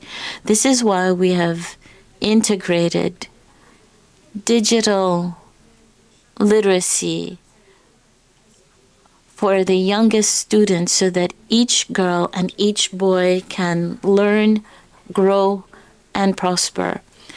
Ladies and gentlemen, the digital world has no borders. No country can protect itself on its own.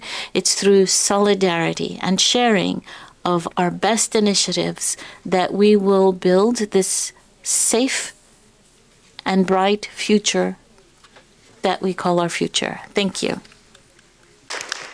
Merci, Madame. And now I'm delighted to introduce the First Lady of the Republic of Seychelles, Her Excellency Veronique Hermini.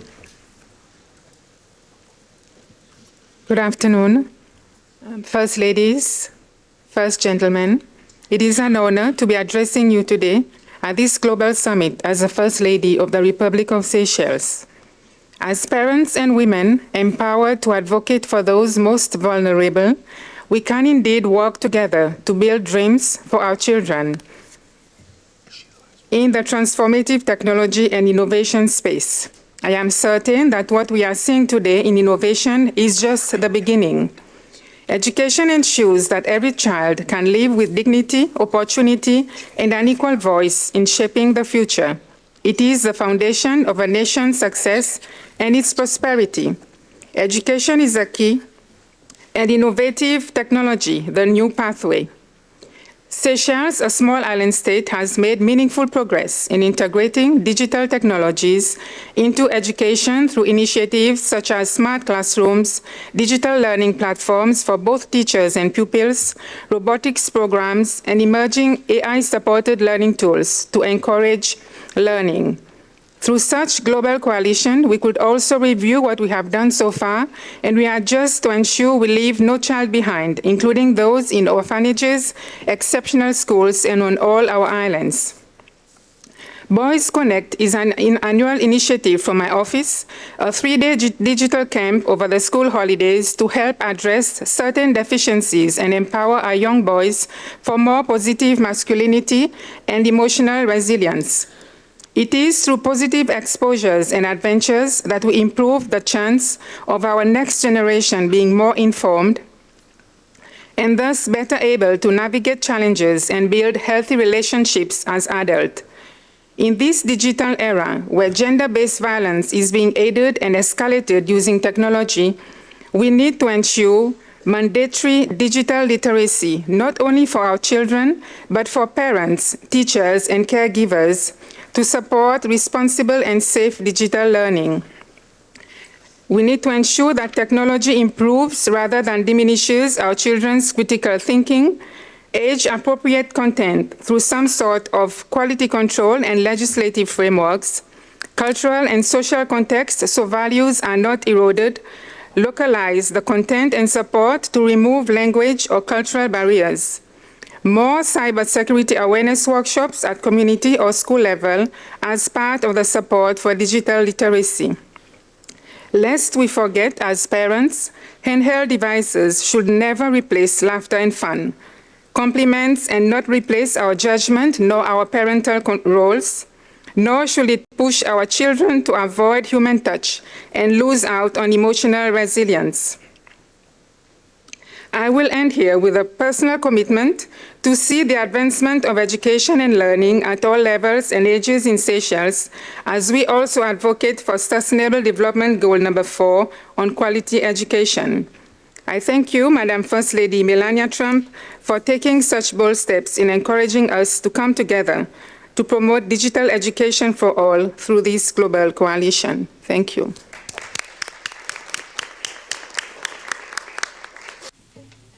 Lastly, in this topic, I am pleased to invite the First Lady of the plurinational state of Bolivia, Her Excellency Maria Elena Orquídez.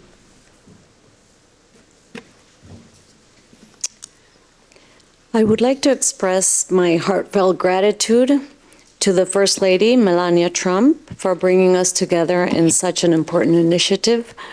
I would also like to extend a warm greeting to all the first spouses present here today, and Deputy Secretary of State, Chris Lando. Es un honor representar a Bolivia hoy día. It is an honor to represent Bolivia here today. A country that is diverse, resilient, and full of history, but above all, full of people who move forward every day with strength and dignity. Bolivia is not just a place on the map.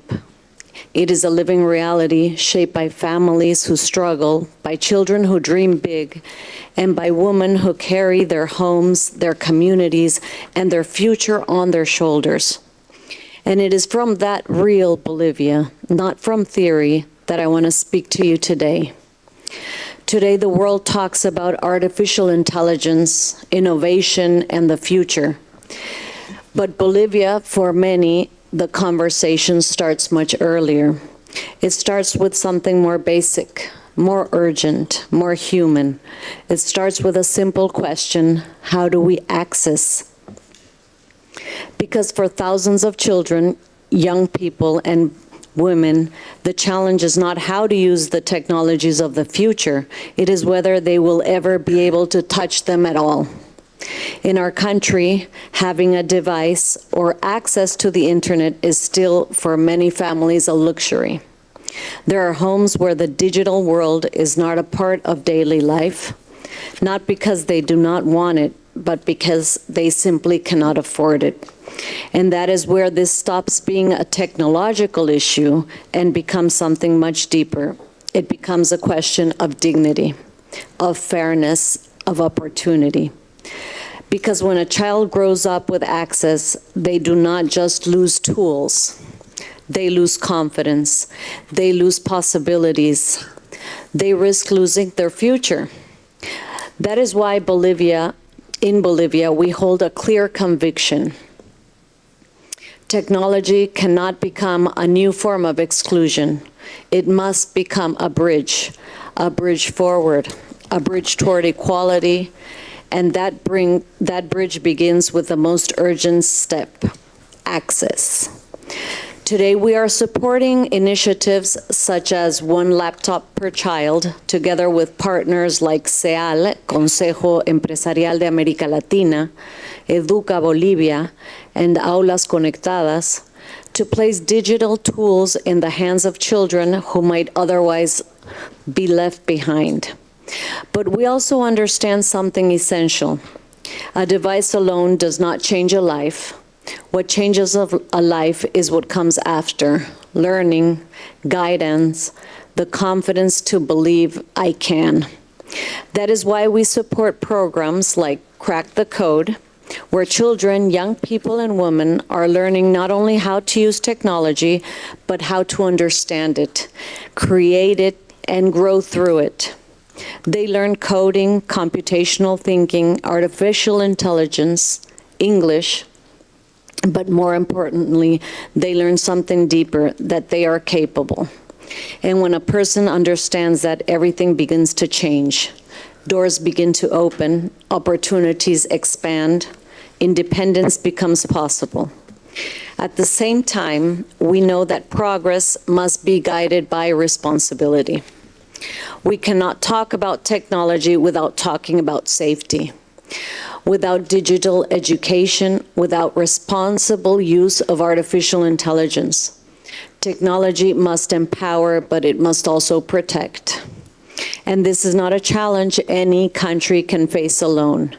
Governments, educators, families, civil society, and the private sector must move forward together. Because if we do not, innovation risks remain in the hands of a few, and that cannot be the future we build. Our message is simple. In countries where so many still lack the most basic tools, closing the digital gap is not secondary, it is essential. Because every child deserves the chance to learn, every young person deserves the chance to grow, and every woman deserves the opportunity to move forward with dignity, tools, and hope. And when we make that possible, we are not just expanding access, we are building the future for our families, for our communities, and for our country. Thank you very much. Thank you, Madam, and thank you to all of you for this, again, a very important conversation, this one on digital literacy and skills. I want to thank my friend and colleague, Deputy Secretary Chris Landau. Did you want to make a final concluding remark? Yeah, let me just say, yesterday I had the honor of chairing the United Nations Security Council, and I think, frankly, the discussions that we're having here today are no less impactful and forceful. And so I just want to say I learned a lot from hearing about the innovative programs in different countries. I think there's not necessarily a right or wrong answer to this. Every country is going to have its own challenges and opportunities, and I think we can all learn from each other. So again, I am very grateful to all of you who participated in this panel, and again, thanks to everybody for being here today. Appreciate it. Thank you very much. Okay, ladies and gentlemen, please welcome the Chairman of the Federal Trade Commission, Andrew Ferguson, to introduce our fourth and final topic today.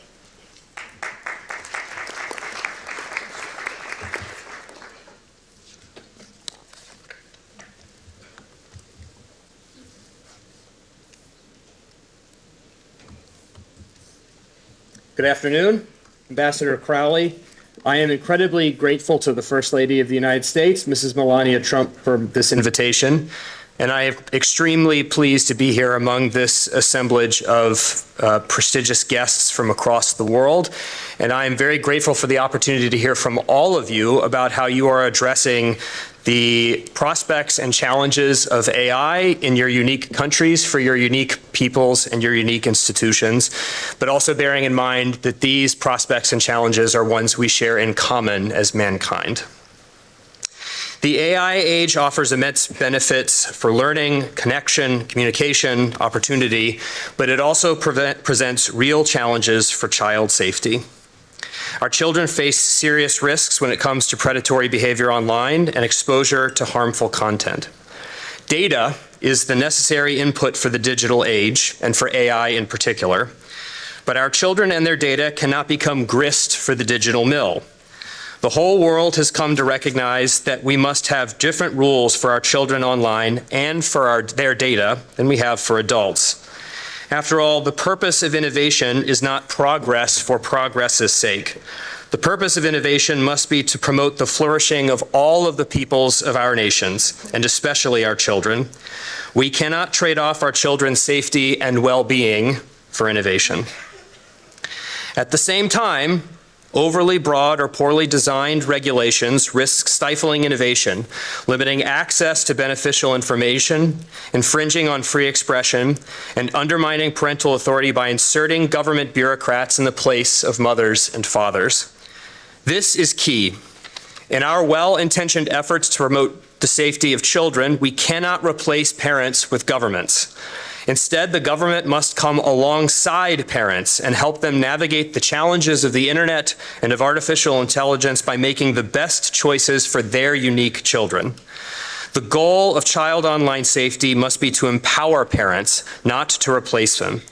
That is precisely the vision laid out by President Trump in his recently released AI framework, and has been the vision guiding our enforcement work at the Federal Trade Commission. Here in the United States, President Trump signed into law the Take It Down Act, which was championed by the First Lady to protect children from non-consensual intimate imagery online and deepfake abuse. I head one of the agencies charged with enforcing the Take It Down Act, and I can personally attest that the First Lady was the indispensable force behind this law's passage. Put simply, without her work, we would not have this landmark legislation, period. I urge every nation here to pursue balanced, pro-parent policies that confront harms without sacrificing the benefits of the digital age. Let us embrace innovation that enhances the well-being of all. Let us ensure that our children do not become a trade-off for technological progress. And let us ensure that our policies empower parents rather than replace them. I look forward to our discussion. Thank you. Thank you, Chairman Ferguson. And for our first set of remarks on this subject, I would like to call upon the First Lady of the Republic of Ghana, Mrs. Lourdina Mahama.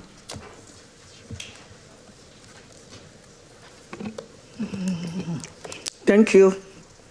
Your Excellencies, invited guests, good afternoon to everyone. Thank you, Mrs. Trump, for bringing us together to discuss and commit to protecting children in our digital age. Allow me to share something personal. On the 6th of March, Ghana celebrated 69 years of independence. That day was also my birthday. I went online to read my messages. I must confess, I am an avid talker. I watch video after video because dancing, celebration in our Independence Day, and heartfelt birthday wishes of hope and love. Many came from young people who could not attend our national celebrations, but technology gave them a voice. They stood confidently before their cameras, spoke with such grace, sent prayers and encouragement from every corner of Ghana. Indeed, our world has changed dramatically, especially for our children. Nearly 7 out of every 10 persons use social media. In Ghana, 8 to 15 million persons online are mostly young. As my husband, President Mahama, said during our independence celebration, our children belong to a generation armed with tools earlier generations could hardly imagine. In their hands, a smartphone becomes a classroom, a business platform, a creative studio, and a gateway to the global economy. However, this same technology that opens doors can also be harmful. Without proper guidance, our children are vulnerable. This is why Ghana has been investing in our children's digital future, not just with access, but with protection.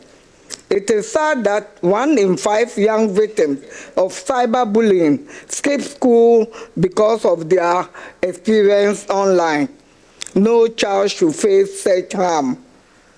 In Ghana, we have strengthened our laws, enforced protection, and launched the Safer Digital Ghana campaign to raise awareness and prevent abuse. We are securing the future of our children. It is moral duty. It is our generational responsibility. It is our shared global mission. Thank you for your attention. Thank you very much, Madam. And now I'm very pleased to welcome the spouse of the Prime Minister of the State of Israel, Mrs. Sarah Netanyahu.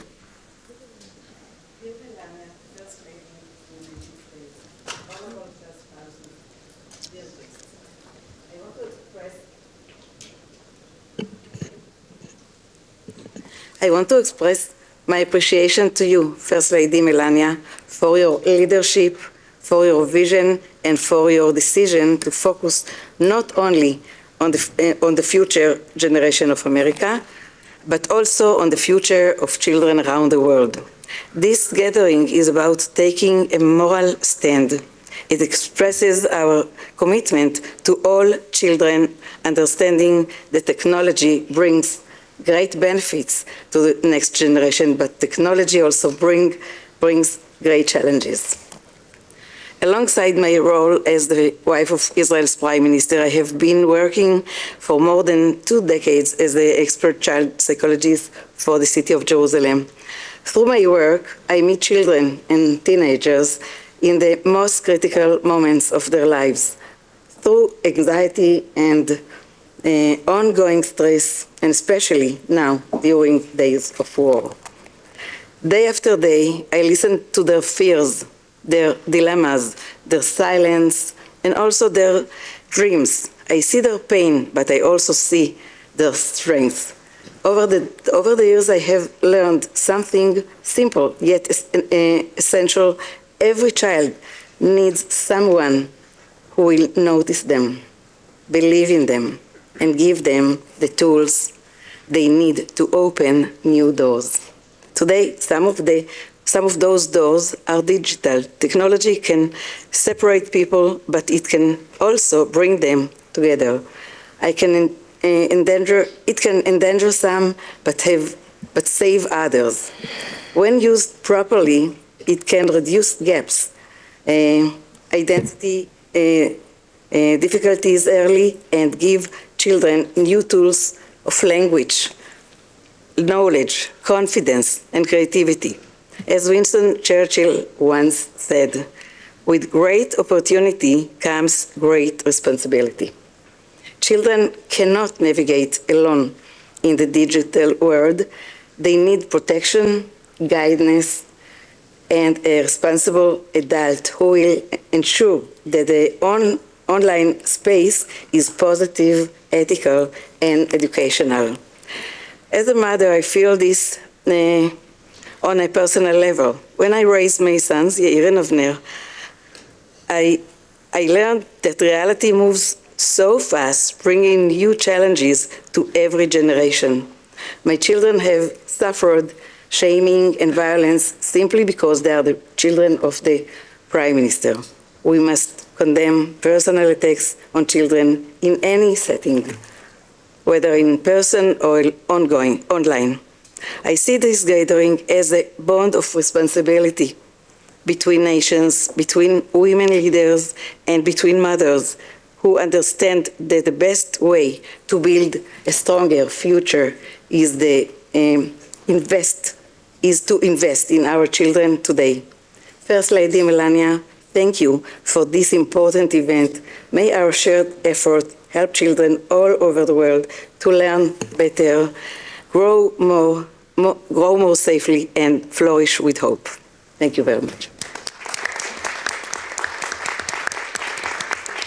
Thank you so much, Madam. Now I am pleased to invite the First Lady of the Republic of Kenya, Mrs. Rachel Ruto.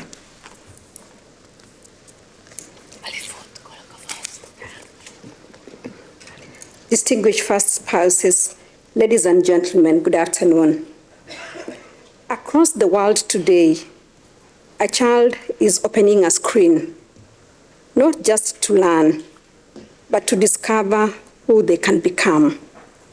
In that moment, confidence is built or broken, and possibilities are expanded or limited. Whether we see it or not, that moment is shaping the future we are all responsible for. It is in recognition of this responsibility that I stand before you today.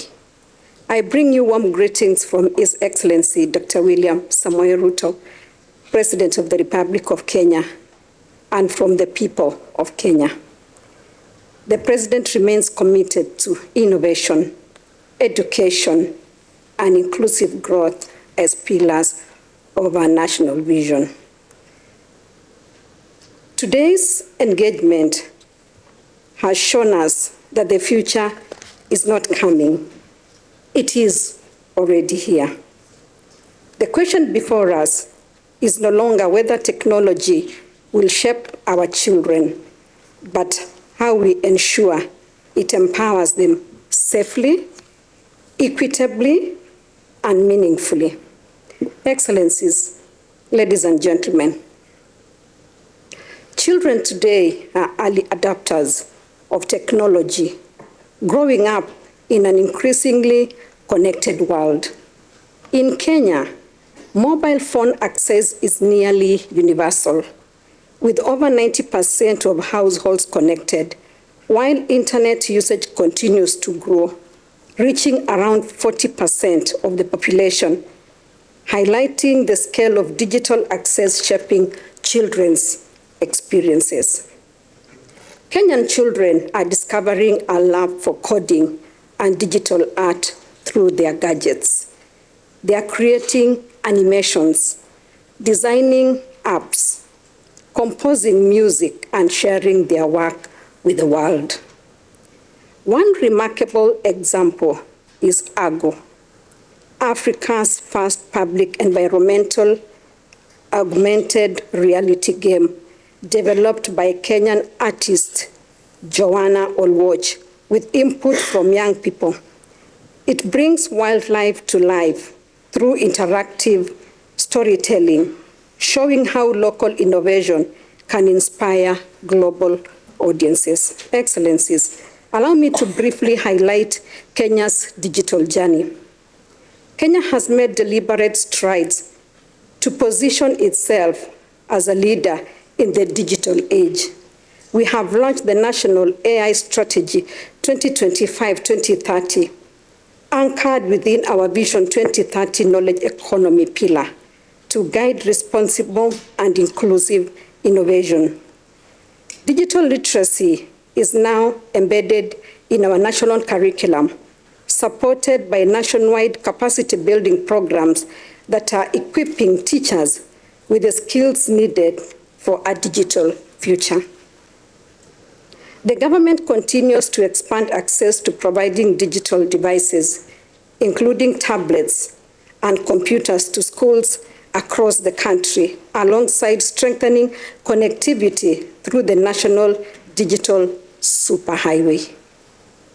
Complementing these efforts, the Office of the First Lady is advancing a dedicated digital program for schools, distributing devices and supporting robotics training, particularly in girls' high schools, to nurture the next generation of innovators. We are also strengthening child protection through the Children's Act, which provides a legal framework for regulating online content and safeguarding young users. In addition, the Kenya Education Management Information System is enhancing governance by enabling data-driven, evidence-based decision-making across the education sector.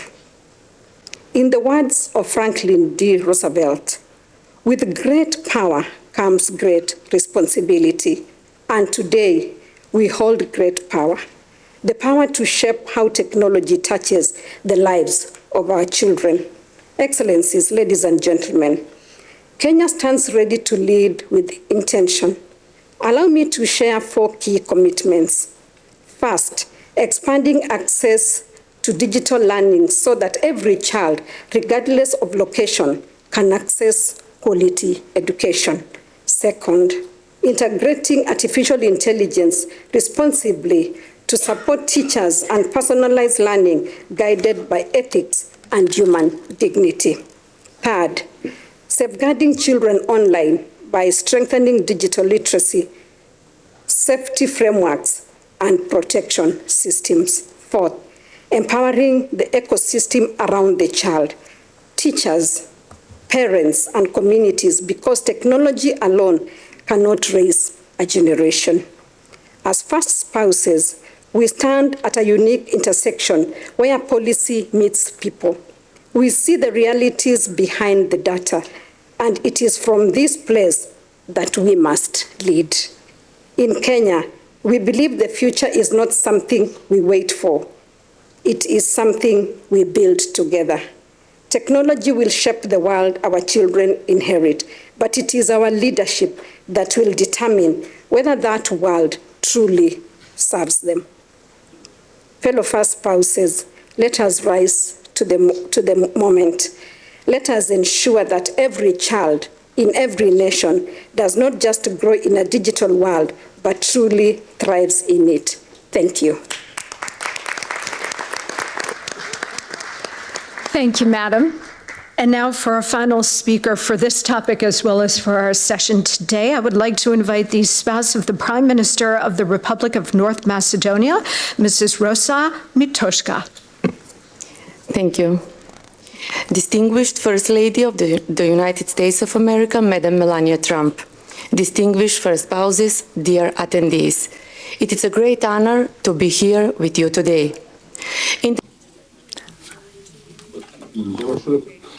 The way in which children learn, communicate, and build their future changes faster than ever. Technology opens new opportunities for knowledge, creativity.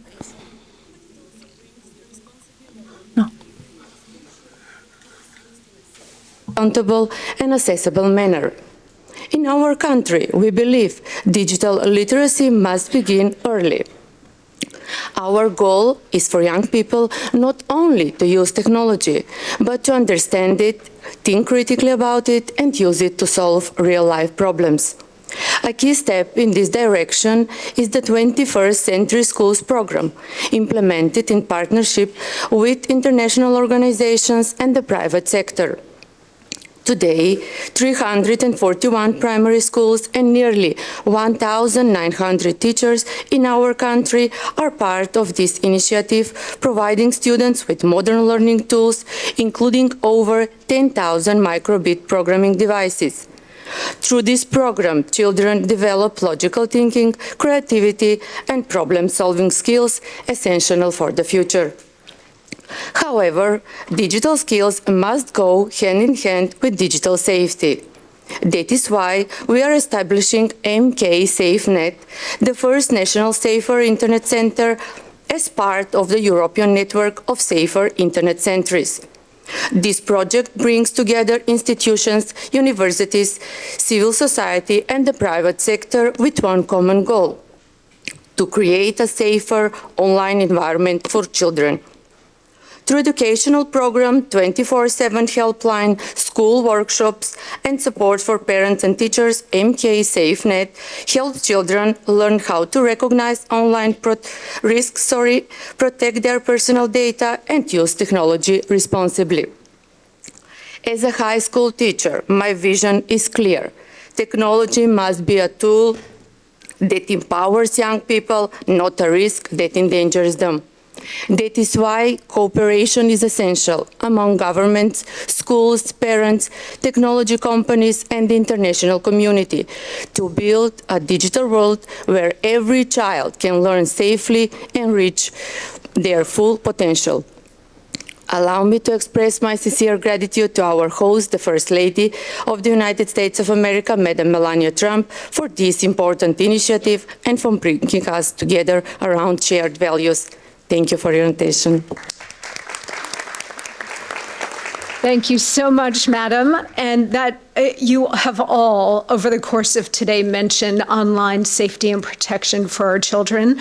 So this particular conversation is vitally important. And I want to thank you all for your contributions, not just to this part of today's program, but to the entire program today. And of course, looking forward to tomorrow.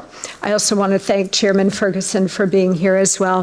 For spouses and distinguished guests, your next engagement will be a lunch program upstairs in the Benjamin Franklin Room at 1 p.m.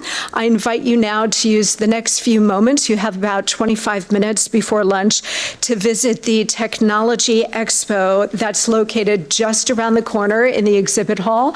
It's fascinating, a lot of really interesting pieces of technology, also very interactive. So please, we invite you to go and explore that. And when you're finished, please proceed to the elevators near the C Street lobby, and you will be escorted upstairs for lunch. Thank you so much.